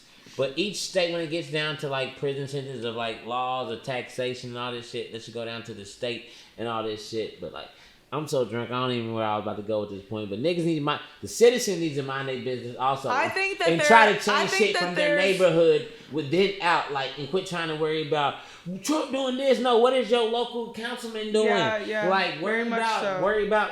Start at home. Yeah, everybody before you worried about what's going on in fucking Timbuktu. Because it's too far. It's too far removed. Dude. I could go find Mayor Fisher. He's around the corner, dude. I see him all the time. You can look for any problem in any state or any other country. You can find a problem and have your own opinion. But what the fuck are you doing down the street? But down home, that's what I'm saying. People just worry about Trump, but they're not worried about the mayor. They're not worried about the governor. They're not worried about the councilman. They're not about the Secretary of State. Because people honestly don't care. People care about voicing their opinion. People don't care about. I think a lot of people don't care about change. They care about having something to argue about and having something to talk about. It's like this corona shit. Many people that are bitching about this coronavirus, they love it.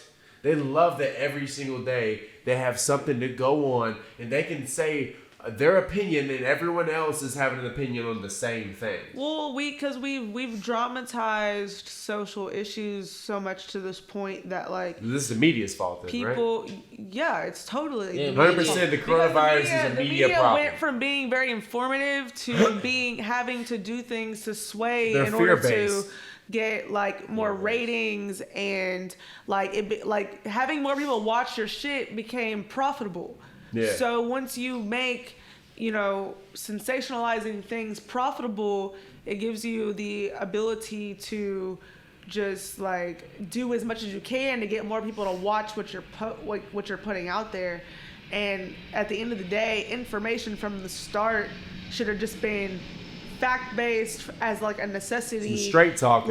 So that everybody got an equal playing field of what was going on. But from the get-go, like you said, from the head, Donald Trump, I don't know, I'm not going to speak too much on it, but Trump denied testing kits from the World Health Organization. He didn't want because it was going to hurt his numbers. Something that was a negative effect on his presidency. But people that knew what they were talking about knew that You could have predicted this 2 months ago. You they could've knew what this was going to Bill be. Gates predicted this in 2015. She had a homegirl who's been off work in China since. Like, my homegirl went off work on January 28th. I went back through our messages because that's when I started seeing about it was in January. Yeah, early January. And so, knowing that she lives there, like, this is somebody I'm really close with, I say, yo, what's going on? She's like, yeah, we're off work until further notice. And I've been checking in with her. She's like, yeah, we're still working online. So she's working online till May.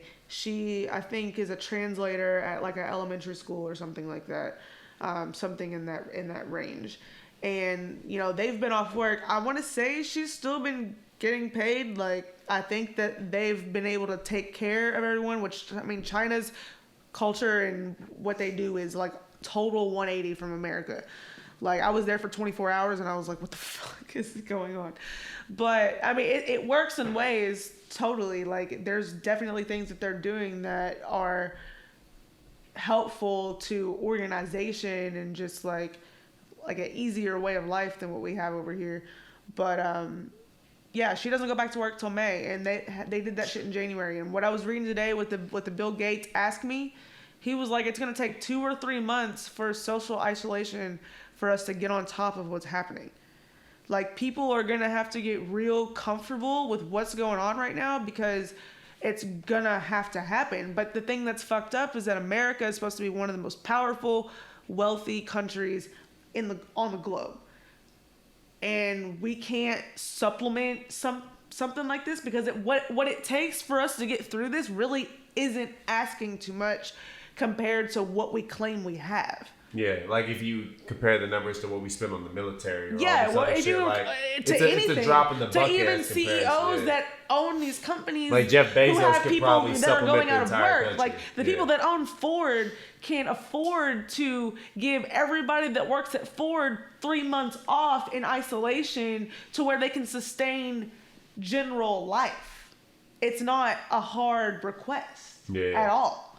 Combining the money that's in America, like, it's not a problem.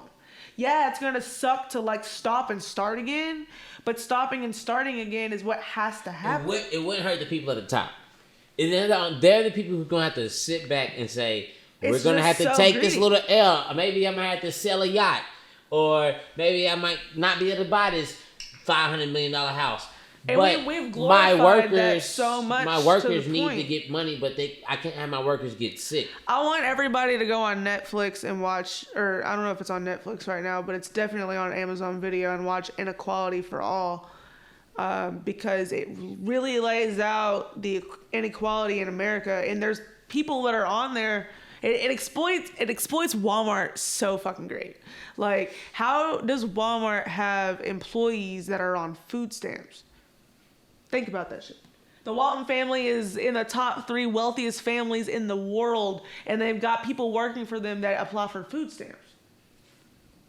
The fuck? Like, how does that make sense? You're not hurting them money. Like, how does that make sense? It doesn't make sense. So, you know, I really think that America is gonna get a lot of fucking shit for what's going on right now because, like, we've already been called out. I think, I don't know if it was Sweden or Switzerland, one of the two, Norway maybe. Actually, I think it was Norway, that put out a statement and literally was like, do not act like America is right now or y'all are going to be fucked up. Oh, yeah, I saw that. You know what I mean? It was in an email from, like, from the university. And or something like that. it's just like the way that we've handled this, like the way that we want to tote around and be like, oh, we're America and we're doing, like, we're big and bad and blah, blah, blah.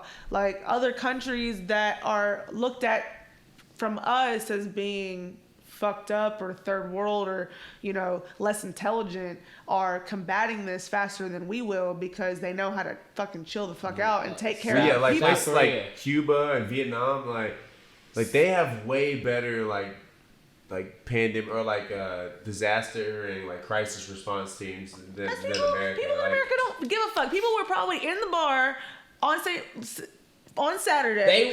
Fuck Corona. Listen. I will say they were not. And okay, people listen. Let me stick up for the people. Your bar that you but I'm gonna But it was still bad. It's airborne. It's it still doesn't bad. matter if you're not touching each other and doing yeah, that. Like, listen, they weren't touching each other in the same room. They was singing sing-alongs together. I was like, Corona was getting spread. Man, everybody singing together like they was hugging each other. This is a remix too, and they singing R. Kelly. This is a remix too, and this. I'm like, well, that's just like a testament to Louisville.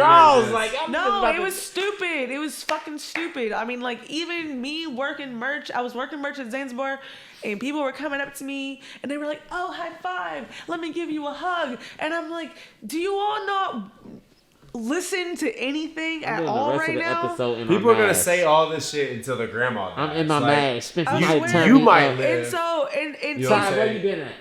I'm gonna do something else on my mask. Y'all niggas might have Corona. Stop. Your audio is gonna sound terrible. So I want the rest of the bottom of the bottle episodes to have Charlie have a mask so we can shut the fuck up finally. Hey, engineer, turn me up, nigga.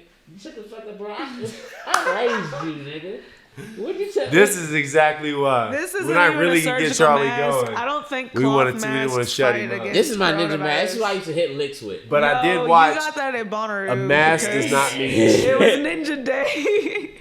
We was ninja'd out. We was hitting licks at Bonnaroo, you know. Let's stay on topic. We need to finish this Corona shit music out. Festivals because that's not cool.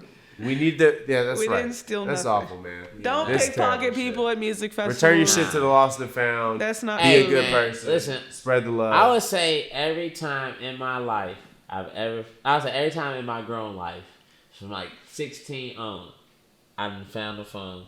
I've returned it. Good. Like anywhere. So I've had my phone stolen so many times. Yeah, that's the worst thing. To have your phone stolen. I had my phone stolen in a house I slept at. That's fucked up. They helped me look for it. Yeah. Well, that problem might lie a little deeper. Nah, it's like you trusted people around you. No, my phone fell on the couch. Roommates. My phone, no. Was it a party? No. The first night that I ever smoked weed, the girl's house we were supposed to stay at was like, oh, my mom said y'all can't stay here because I'm in trouble. And I'm like, ugh. So my mom thought I was sleeping at my homegirl's house, and her mom thought that I was sleeping at somebody else's house. And so basically we just couldn't go home.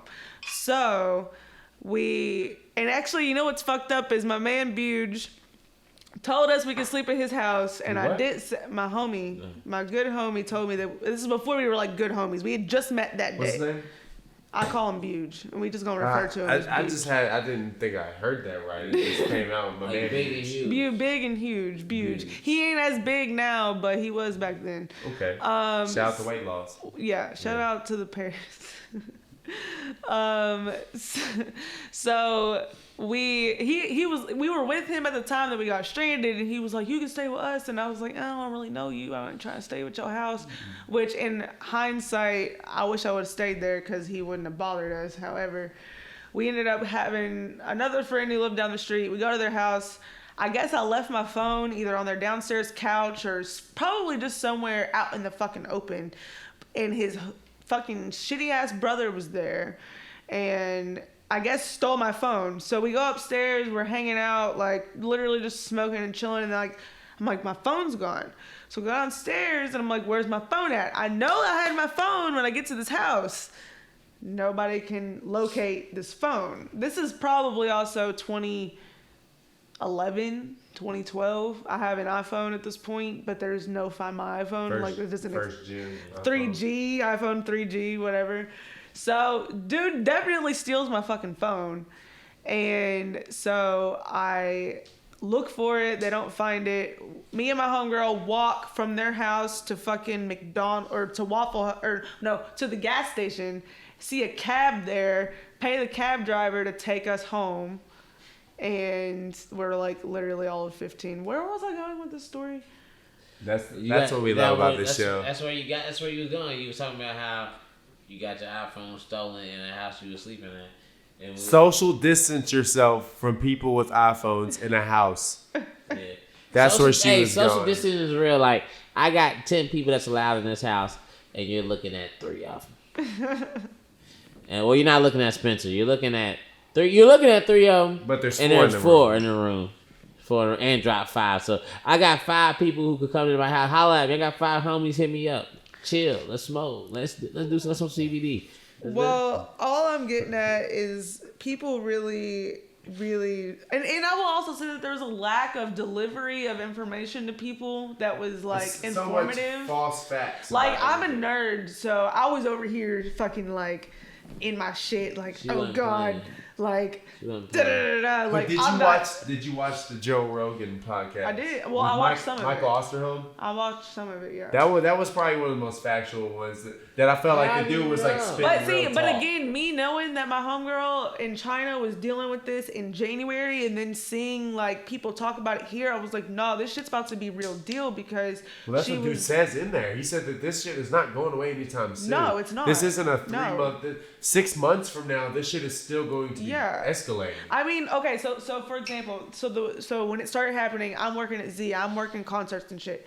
These touring artists that are having like large shows are sitting here getting their fucking tours canceled. Like we've got after parties for tours that are getting canceled. They're not even fucking happy to be playing anymore. Like, you know, there's venues that are like having to reschedule all types of shit. Like I had a show booked on April 10th that is now not happening until September 4th because of how bad it's fucking everything. Because people that really know what they're talking about can realize that, like, yeah, you can say like salon, these places are going to be closed until April or first week. Like, no, it's not. This is not going to get any better. Happen. It's literally only like going I said, to get Bill worse. Gates today said 2 to 3 months is what we need in isolation to be able to. But that's if everything's executed perfectly. I want it. Look like if that's what we need, that's what we need. But we need these checks, Trump. Yeah, like if they're gonna supplement us for 3 months, cool. I'm cool with it. Like I will stay in the house and do all types of self-reflecting and personal growth and whatever the fuck else. I'm sick of dealing with people. Clearly, like. But what do you think about the argument of like? Also, but I feel very privileged to say that though, because there's people out here that are gonna be fucked up. Yeah. Like there's people that are gonna be fucked up, yeah. And so it's like I don't even like to really even boast about my positive view of the situation because I know that it's affecting people really. Let me say this. badly. So here's like might be like a wild take, but I feel like it's a common take. Let everybody just get this shit, and it's like this shit is supposed to be. A lot of people think that it's not. So no, listen. Let me finish. Yeah, that it's not like some people may think, oh, it's a government, you know what I'm saying, delivered agent or virus or whatever, and it's you take. So more so from what I've heard, this is like Mother Nature's like worst creation. Like this shit came from the fucking the pangolins or whatever. Like this is. Yes, the first case came from a pangolin, from an animal in China. Okay, pangolin. Can I interrupt real quick? One second. Okay. So, like, if you watch that Joe Rogan interview and some other stuff that I heard, like, you can social distance, you can do all this stuff, you can cancel the schools, all this stuff, like, nurses have kids, like, all this stuff, like, the country is gonna have to run. Like, we're gonna have to figure some shit out. The supplemental shit, like, it's not really gonna happen. This is going to, like, keep going, and the best way to get rid of it, a lot of people are saying, or from some people I've heard, is like people are just gonna have to get over it, and then once you get over it, you're immune. Like let's say, you know what I'm saying, I get it, I get sick, I'm over it, I can't get it again, I can't spread it anymore. So the elderly population, the people that are at high risk, are going to have to die. You know what I'm saying? Like that I'm not saying this is my belief. I'm saying that this is like a real opinion. This is something that this is the realest this podcast has ever got. This is something that like, what if like this is just needs to happen? Because people are saying like the environment, everything is getting so much better that everybody's being on quarantine. Mother Nature, if you believe in like universal destiny, all this shit, what if? Can I tell you something? What if this is Mother Nature correcting herself, finally saying the big fuck you to humans? Let me go ahead and set this shit straight. I got the corona. Yeah. I'm just spreading that shit. Shut up, Charlie. I got the corona, man. I told you, I made the corona. Charlie sounded like he drunk too many coronas. Not so much that he got the corona in the basement, man. I made the coronavirus. Jigg, you looked like you had something to say. Yeah, I have a couple of things to say. First of all, mind you, I'm not saying that we shouldn't combat it. Herd immunity, which is what you're speaking of, is not the correct approach to take because it's not going to work at this point. Explain. So herd immunity is what they talk about, like with what you're saying. Like just let people get letting it. people get it. Yeah. Weed them out. Weed but out the weed. The problem with that is that our infrastructure of hospitalization and healthcare cannot support that. Right. Yeah, that's what so it's not gonna be. It's not gonna be like everybody gets it and like we have all these resources to mitigate like everything going on. We don't have ventilators. We don't have. Yeah, like people are gonna get it and then the hospitals are gonna be overcrowded and then people are gonna die. Because there's not enough. Unnecessarily, because if they could have been treated properly, what needs to happen is that people need to be able to take off work and stay in their own homes or stay in a shelter, considering we have a very large homeless rate, which is stupid. So, are they trying to kill off the homeless population and the prisoners? Is this her? What do you do about what do you do about a prisoner? Because if one person, because what I was reading today, like okay, so like the plague, for example, the Black Plague, was brought about because rats were poisoned and they were fleas were then feeding off the rats and then the fleas were getting on the people, right? And that's how everybody got sick. Yeah. So somewhere, all of these pandemic sicknesses have come from animals. Right. I heard someone ate a bat. I don't know if I believe that. This is a fact. What's a pangolin? It's come from pangolin. It looks like a fucking cute ass armadillo looking thing. Other cultures, China, as for one, is where this place started.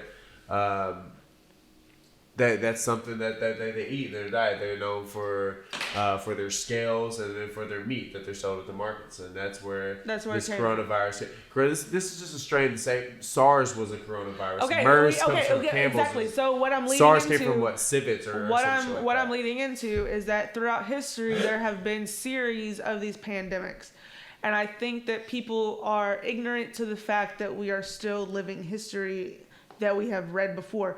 We are not special. We are not immune to historical events. So if pandemics have been history repeats itself. I've seen the history timeline. It's been going on forever. If we've seen 9 pandemics before now, why do we feel like we are so evolved and so special to think that we can't experience that? That's the big problem that all these people like Bill Gates and the guy Mike Osterholm and all these people, they wrote about this shit years ago. Like I said, Bill Gates in 2015 said that this shit's gonna happen again. Book, he literally predicted every single thing. It's not something that we're immune to. Like we've been living in like people didn't even realize like that HIV and AIDS is a pandemic that we are. And I didn't realize. And I was living through right now. I was ignorant to that until today. Honestly, I really truly was ignorant to that until today. Because I've always heard of HIV and AIDS being a thing, and I've obviously understood that it existed, but I didn't understand that it spread in like a very like confined time. That's a good point. Let me ask you this. This is something I just kind of thought of.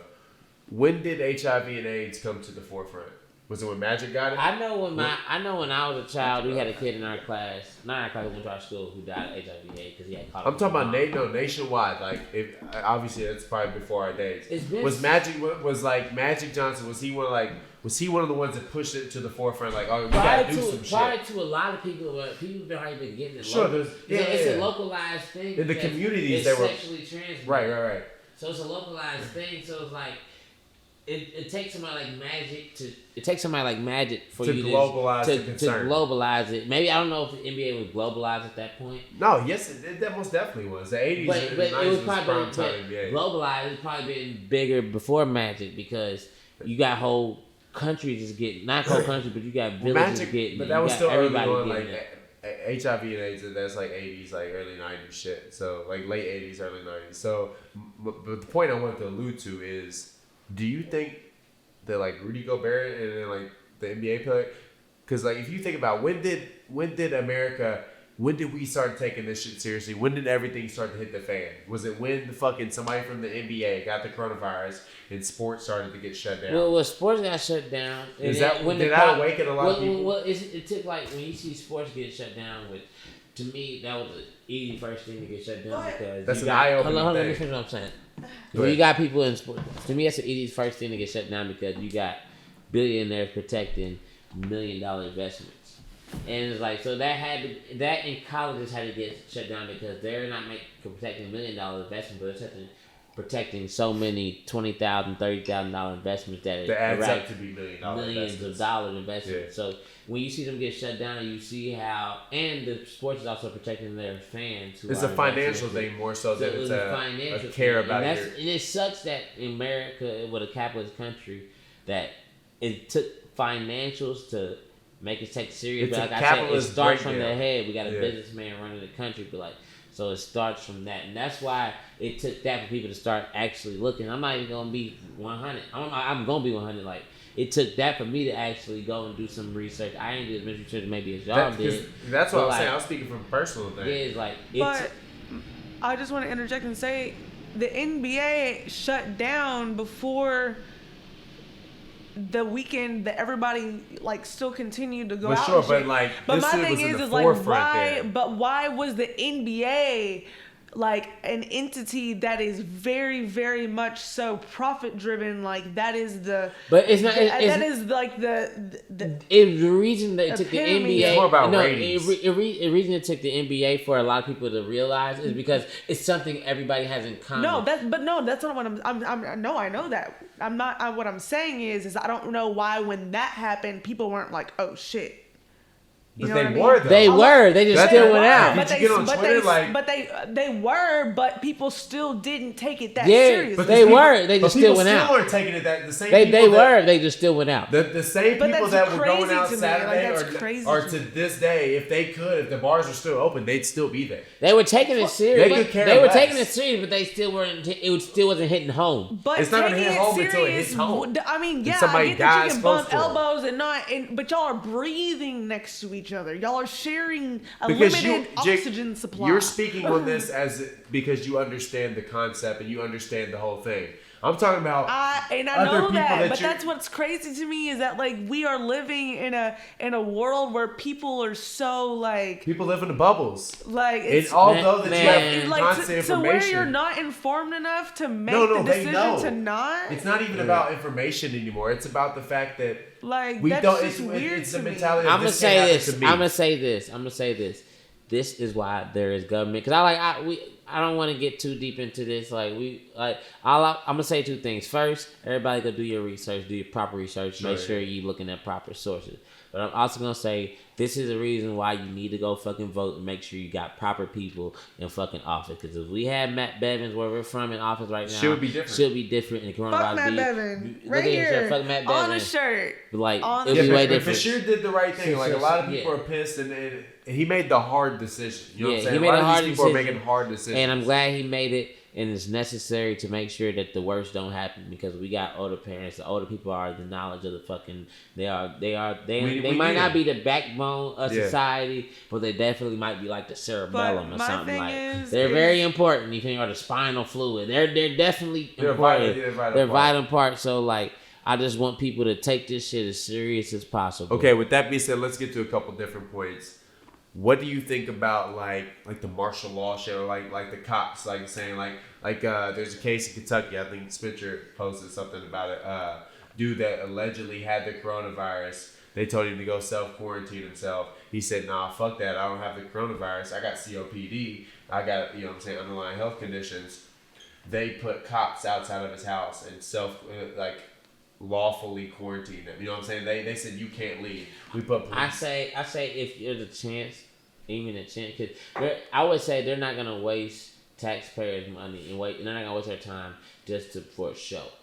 Like if they are, then we live in a psychotic country. We got a psychotic country. If they're really gonna just I think we do go we might, but to localize it that much, or if there's even a chance somebody has it. He should be like, I don't care. He might have COPD or he might have CO. Because they said he tested positive, but his family said no, he did not. It's a simple task. You have a neutral doctor test this man, and you all look at the results. To say. And if he has it, you make him stay, and if he doesn't, you move on. So should that be nationwide? That to me, where does the information get lost? Here's the thing. Should this be enforced by the law? This is when martial law comes in order. If they told me that they thought I had it, and so should everybody with HIV be locked down? No, but listen, Well, I'm just saying, but where do you draw the line? And if he tested positive, where are the results that show that? And like, why can't they present that information to where they can definitely say in front of a room of people whether he has it or doesn't? I could care less if he has it or he doesn't. My thing is, when do you get to say when the government can force you to do something outside of your rights? If there's a possibility, as an individual or as a group, rights. Like, because the government's protecting our rights. You feel me? This man's in Kentucky. The government's protecting our rights. This man may have it, may not have it. But I'd rather if he does have, like, no matter what. Those are blurred lines. No matter what, if he has it or not, if there's a chance he has it, he needs a quarantine. Why are we questioning if he has it or not? Why do we not have the information to know whether or not he actually has it or not? But that's not the issue. That the is issue the issue. is you need to know if he has it or not. The issue isn't the fact of whether he has it or not. That's not that. Sure, that is an issue. But the issue I'm asking about. Let's take these shots. Hold on. We got to get to the bottom. No, because the issue. Look. After the shot. Okay. Look, I got one quick thing to say. Here we go. No, because it doesn't make sense. Freedom. They're saying that he was never tested. They were saying what? Was never tested what? Properly? He was never tested for it at all. At all. They just diagnosed him with it. Yeah. That's the thing. They diagnosed him with it. Okay, so... But they never had an official test, but they freely let him go. So, in order to be lawfully quarantined, there needs to be an official test done that says that you have something. Until there's an official test done that says that you have something, you shouldn't... So should this be enforced nationwide? Because this is an isolated case. What? So should every single person... Because there's probably going to be plenty more people that say, fuck that. You know what I'm saying? Here's the I problem. got it. I might die. I don't know. I'm about to live my life. There's two problems. We're not being tested. Nobody's being tested. So you remember That's the biggest problem, sure. So you remember when swine flu happened? Yeah. Do you remember being in school, getting a fucking shot? I knew my ex-girlfriend in high school had the swine flu. Okay, right. But do you remember people getting shots at school? Yeah. Okay, so why is there not being a nationwide series of testing being done? Like, you could easily make poll stations testing centers. You know what I'm saying? Everybody knows where their poll stations at. Schools are a thing. That's also a spreading center at this point. Yeah, and that's the thing. So everybody has to go there. But if they would have started doing this in January. Sure. But exactly. whose fault is this then? The Donald Trump, because the government, yes. Yeah, so it starts but up there. There are so many ways for us to do widespread testing that we're not doing. How do we do it now? All right, so we're going to wrap this coronavirus up in a minute and 30. So no, everybody fine. said, you but got 30 seconds to say your point. Okay, so my thing is that, you know, you all were saying that you're going to have to edit that because what were you saying just before this? About a lot of stuff. I was saying. No. I'm about the guy being locked down. Yeah. Okay, so here's the thing. I don't think that there should be any type of forced quarantine of people that aren't being tested and it's not showing up. Like, do the tests and then quarantine the people that test positive. But the thing that's been so fucked up is that we have been so negligent on testing from day one. Right. And so we don't know how far. And the thing is like, we have the money to create tests. Creating tests isn't the bad part. Okay. We have a president who didn't want to. Worried about an image. All right, so you got time to say. I want to hear all this. We could talk about all this off camera. What is your final statement for this whole coronavirus for right now? Like, as an attorney, closing argument. People need to get comfortable with being home for a little bit because y'all gonna be at home for a little bit, and the government's gonna have to figure some shit out. It's unfortunate for some people, and it sucks, but people are just going to have to deal with being bored for a little bit because social isolation is the only way that we're going to make it through this. There's multiple countries where that has been proven already. So China's bouncing back. Yeah, but they've been in quarantine since January, and it's March. Okay. Charlie, you want to go next? So my thing is, I'm going to say, you're going to be in social isolation. Take this time to become a better you. Take this time. Social isolation. I like that. Social isolation makes great people. Ask what Jordan did. Ask what LeBron did. Ask what everybody. LeBron deleted his social media every playoff. No, I'm talking about right now. I'm talking about to become great. That's what these niggas had to do to become great, and it was nothing but social isolation. So through all, if you want to be LeBron, let me finish my point before I forget it. Through all this bullshit, there's a silver lining. The world is mandatory giving us a timeout to become great. Now become great. It's a mandatory timeout. I really do think that there's a glitch in the system right now. I think. No, it's not a glitch. It's not a glitch. It is a glitch. No, it's not a glitch. It's necessary. For 2.5 hours. It's necessary. We can go as long as we want to fucking go. This bottle's not at the bottom. I don't think fuck people 2 got hours. time. People got time today. People ain't working. Right now. People are not We're working. talking good. Yeah, man. we're talking good. We got 8 hours of footage to get. On the camera, we ain't got to shoot for 8 hours. We got 8 hours to shoot. But for. I'm just saying, if people are watching, if you still watching me right now, keep watching. You will watch another 30 minutes. Keep watching. So go to the bathroom. We have a good conversation. I'm not about to end this shit right now. Man. We're not done. Yeah. All right. Y'all keep talking. Do a little bit more of your point. I'm gonna be quick because I got a good point. And I got some more time. I want to say that I am a nerd, first of all. And so I've been reading about this for a long time, and I really want to stress, like, I am a person whose livelihood thrives on people gathering in public, okay? Like, I make money because people congregate in public. And I made the conscious decision to not make money in order to provide community positive health. And so to shut down my operations and then to see people like going out, it's like I just want people to understand that there's a broader industry of individuals who are suffering, and they're not suffering by choice. Like, they're not suffering because, you know, they're scared. Like, it's a literal serious matter that I think our generation has really, really, really been fortunate to not have to experience. Like, the recession happened when I was in 8th grade. You all would have been in 9th grade, I guess. 08. Yeah, 08, 09. And like, I definitely felt some shit from that. Like, my mom had recently divorced right before that, and so like there was a lot of sacrifice that we had to make, and I definitely understood like the fact that the country was under a sense of economic frustration. And to say the least. I ain't never had shit, so I ain't never feel none of that. It was just like, oh, that's y'all broke too? Welcome to the club, nigga. Like, welcome to the club. Hey, Jigg. Hey, who's light-skinned girl over here on the free lunch line? You ain't paying that $3.25 shit?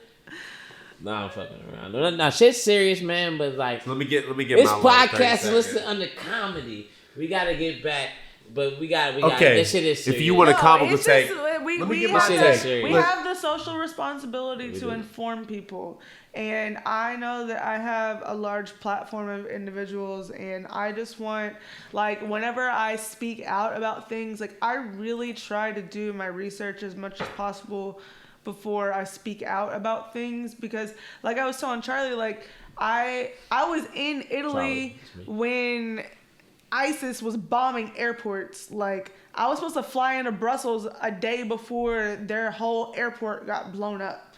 So it doesn't take shit to scare me, for real. Like, I'm like, oh shit, things are happening, whatever. Like, but this is one of those things where it's like, you're not necessarily just taking a chance by just being just out and about living your daily life. Like, it's more so of something that's gonna affect others if you are negligent to the situation. So I can tell your take. Your take is more of just don't be selfish. Exactly. It's not about being a pussy. It's not about being fucking scared or being macho. I'm stronger than the corona. Not at all. It's about fucking. It's about being caring aware. for the human race. Yeah. Like, so can I get my closing on? We got 11 minutes left to shoot. So you gotta. Sure, I'm not gonna talk a whole 11 minutes. Right. And then there's no more coronavirus because. Well, let me do my last little bit. Yeah. So, my final take on the coronavirus is, for one, we're just getting started. our podcast next week, we'll probably have so many more developments. Yeah. So much more shit. Who knows? Domestic flights might be cut off. We might have to do this podcast through Skype because we can't drive to each other's house. We can't leave the fucking house. You know what I'm saying? It's possible. It's very real possible. talk. I'm not one to overreact, but I'm not going to underreact. But I'm also very aware of every single type of possibility that could happen. As far as from like, I got friends that are like deep into conspiracy theories, and I've got people that are so conservative. Hey, bro, if you listen to the last podcast, we told them, we said martial law. We said they're gonna shut off the expressways. They're gonna shut off the motherfuckers. Shit's not far off. That was the biggest point I wanted to make about Bundy being locked down. You know what I'm saying? Like, he was locked down on hearsay, on a diagnosis, on somebody's word of mouth, not off of factual evidence or a test or anything like that. The government could very well be toying with us with all this mass news and media hysteria to see how much control and how much this shit could really affect your everyday life, and how much they could say jump and you say how high. And it could be something, and I don't think that the coronavirus is fake. I don't think it's a hoax. I think it's very real. I think the danger of it is very real. I think that I agree with Jigg on the fact that we do need to be empathetic, and although, you know what I'm saying, we are blessed to be the age that we are and have the type of health that we do at this day and age, and with everything going on, that we are low risk for, you know what I'm saying, per se, of being infected. It is being quick. Y'all was just 3 minutes. I'm like, you lose all 3 minutes. These all. So listen. So I say that to say this. Wash your hands, sanitize as much as you want. It's not gonna fucking help you. Social distancing works. I think the quarantining will work. I think we need to just chill out and fact check and look deeply into your sources and the information that you're getting. And if you are telling somebody something, tell them that, like, if it's your opinion or if it's fact, and don't, because you got these fucking dumbass people that are gonna believe anything they read on Facebook, and anything it's somebody's post that's just a little bit smarter than them, they're gonna think that it's fucking true. So watch what the fuck you say. Opinions and jokes are one thing, but after a little bit, there ain't too much left to joke about. All right. So, but we got a little bit left to joke about. We got like 5 minutes. Let's lighten it up. I know you got some Todd foolery. All right. I know you got some Todd foolery. Hey, we that shit's serious, but we got to move on because we about to end this shit. I know you got some Todd foolery for us. You want the Todd foolery? I want the Todd foolery. I had some things. And I got this last shot poured up too, so we gonna I feel like we should take the shot before the Todd foolery. Before the Todd foolery? Or after the Todd foolery. Alright, man. I got... Because there's a lot of it going on. There's so much. There's a lot of it going on. I got a lot of shit, but I feel like we can just go off on the rabbit holes. We might talk a little bit too quick. We getting a little seasoned. We done hit rapid fire before. We could do the rapid fire. Alright. Let's do the shot first. Salud. We're going to finish it off. It's the social distancing.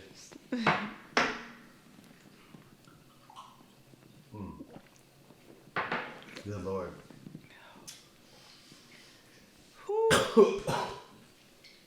Lil Baby said he's only dropping his next album with features from artists who own a Lamborghini. Well, he about to have like 4 features.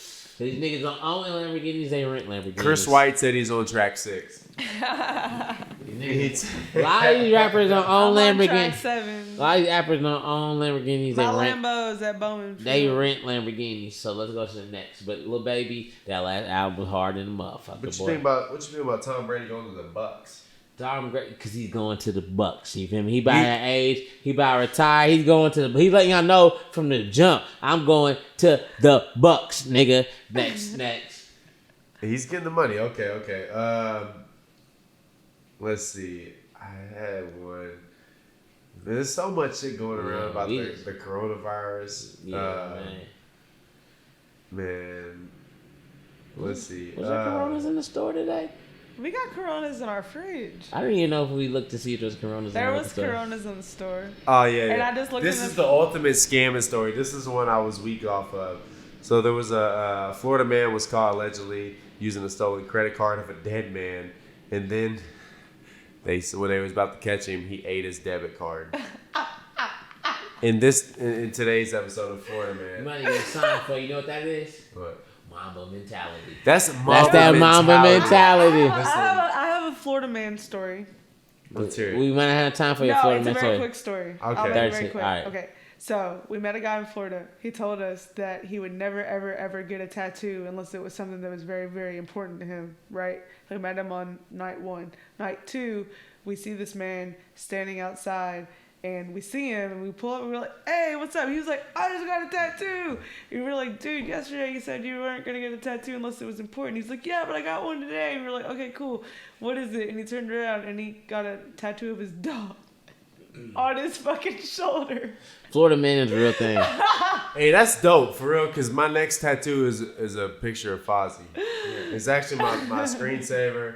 I'm getting a tattoo of my dog. If you're It looks like he just got a Chino or Rikers Island. I do. Fozzie sort. But That's a hard ass pick. You know that's a hard ass pick. Your dog like he on steroids. But Todd, my dog's. hey Todd, My cat is on steroids. Todd really because. You feel me? All the interns at the dog shelter have been good with their job because they ain't getting paid and dogs can't catch it. So Todd's job is secure, and I'm glad that your job is secure. I don't even get paid when I show up at the too, Humane Society. I get paid with fucking barks and love. That's it. Did you hear about the Florida man who's facing 15 years because he punched the nigga who talked bad to his girlfriend and the nigga died? What he said he did one punch, the bystander said he did 2. So he's no a matter one punch what, man or you can't 1 or 2 punch a nigga no more he without dying. murdered a man with 2 punches. That's one punch man. Well, he say I'm a punch man. Listen, they say he the 2 punch man. WBA, the World Boxing Association, has work to do. They need to recruit this man. Yeah. This guy is lethal. Fuck Fury, Wilder. I'm trying to see Florida Man versus coronavirus. Yeah, let him not give him to Dana White. Let him not give him Dana White, bro. Listen, I want to see Joe Rogan and fucking Florida Man punch it out with the coronavirus as the referee. Winner takes all. Winner becomes the last surviving man on the earth if it comes down to it. Now, real talk, man.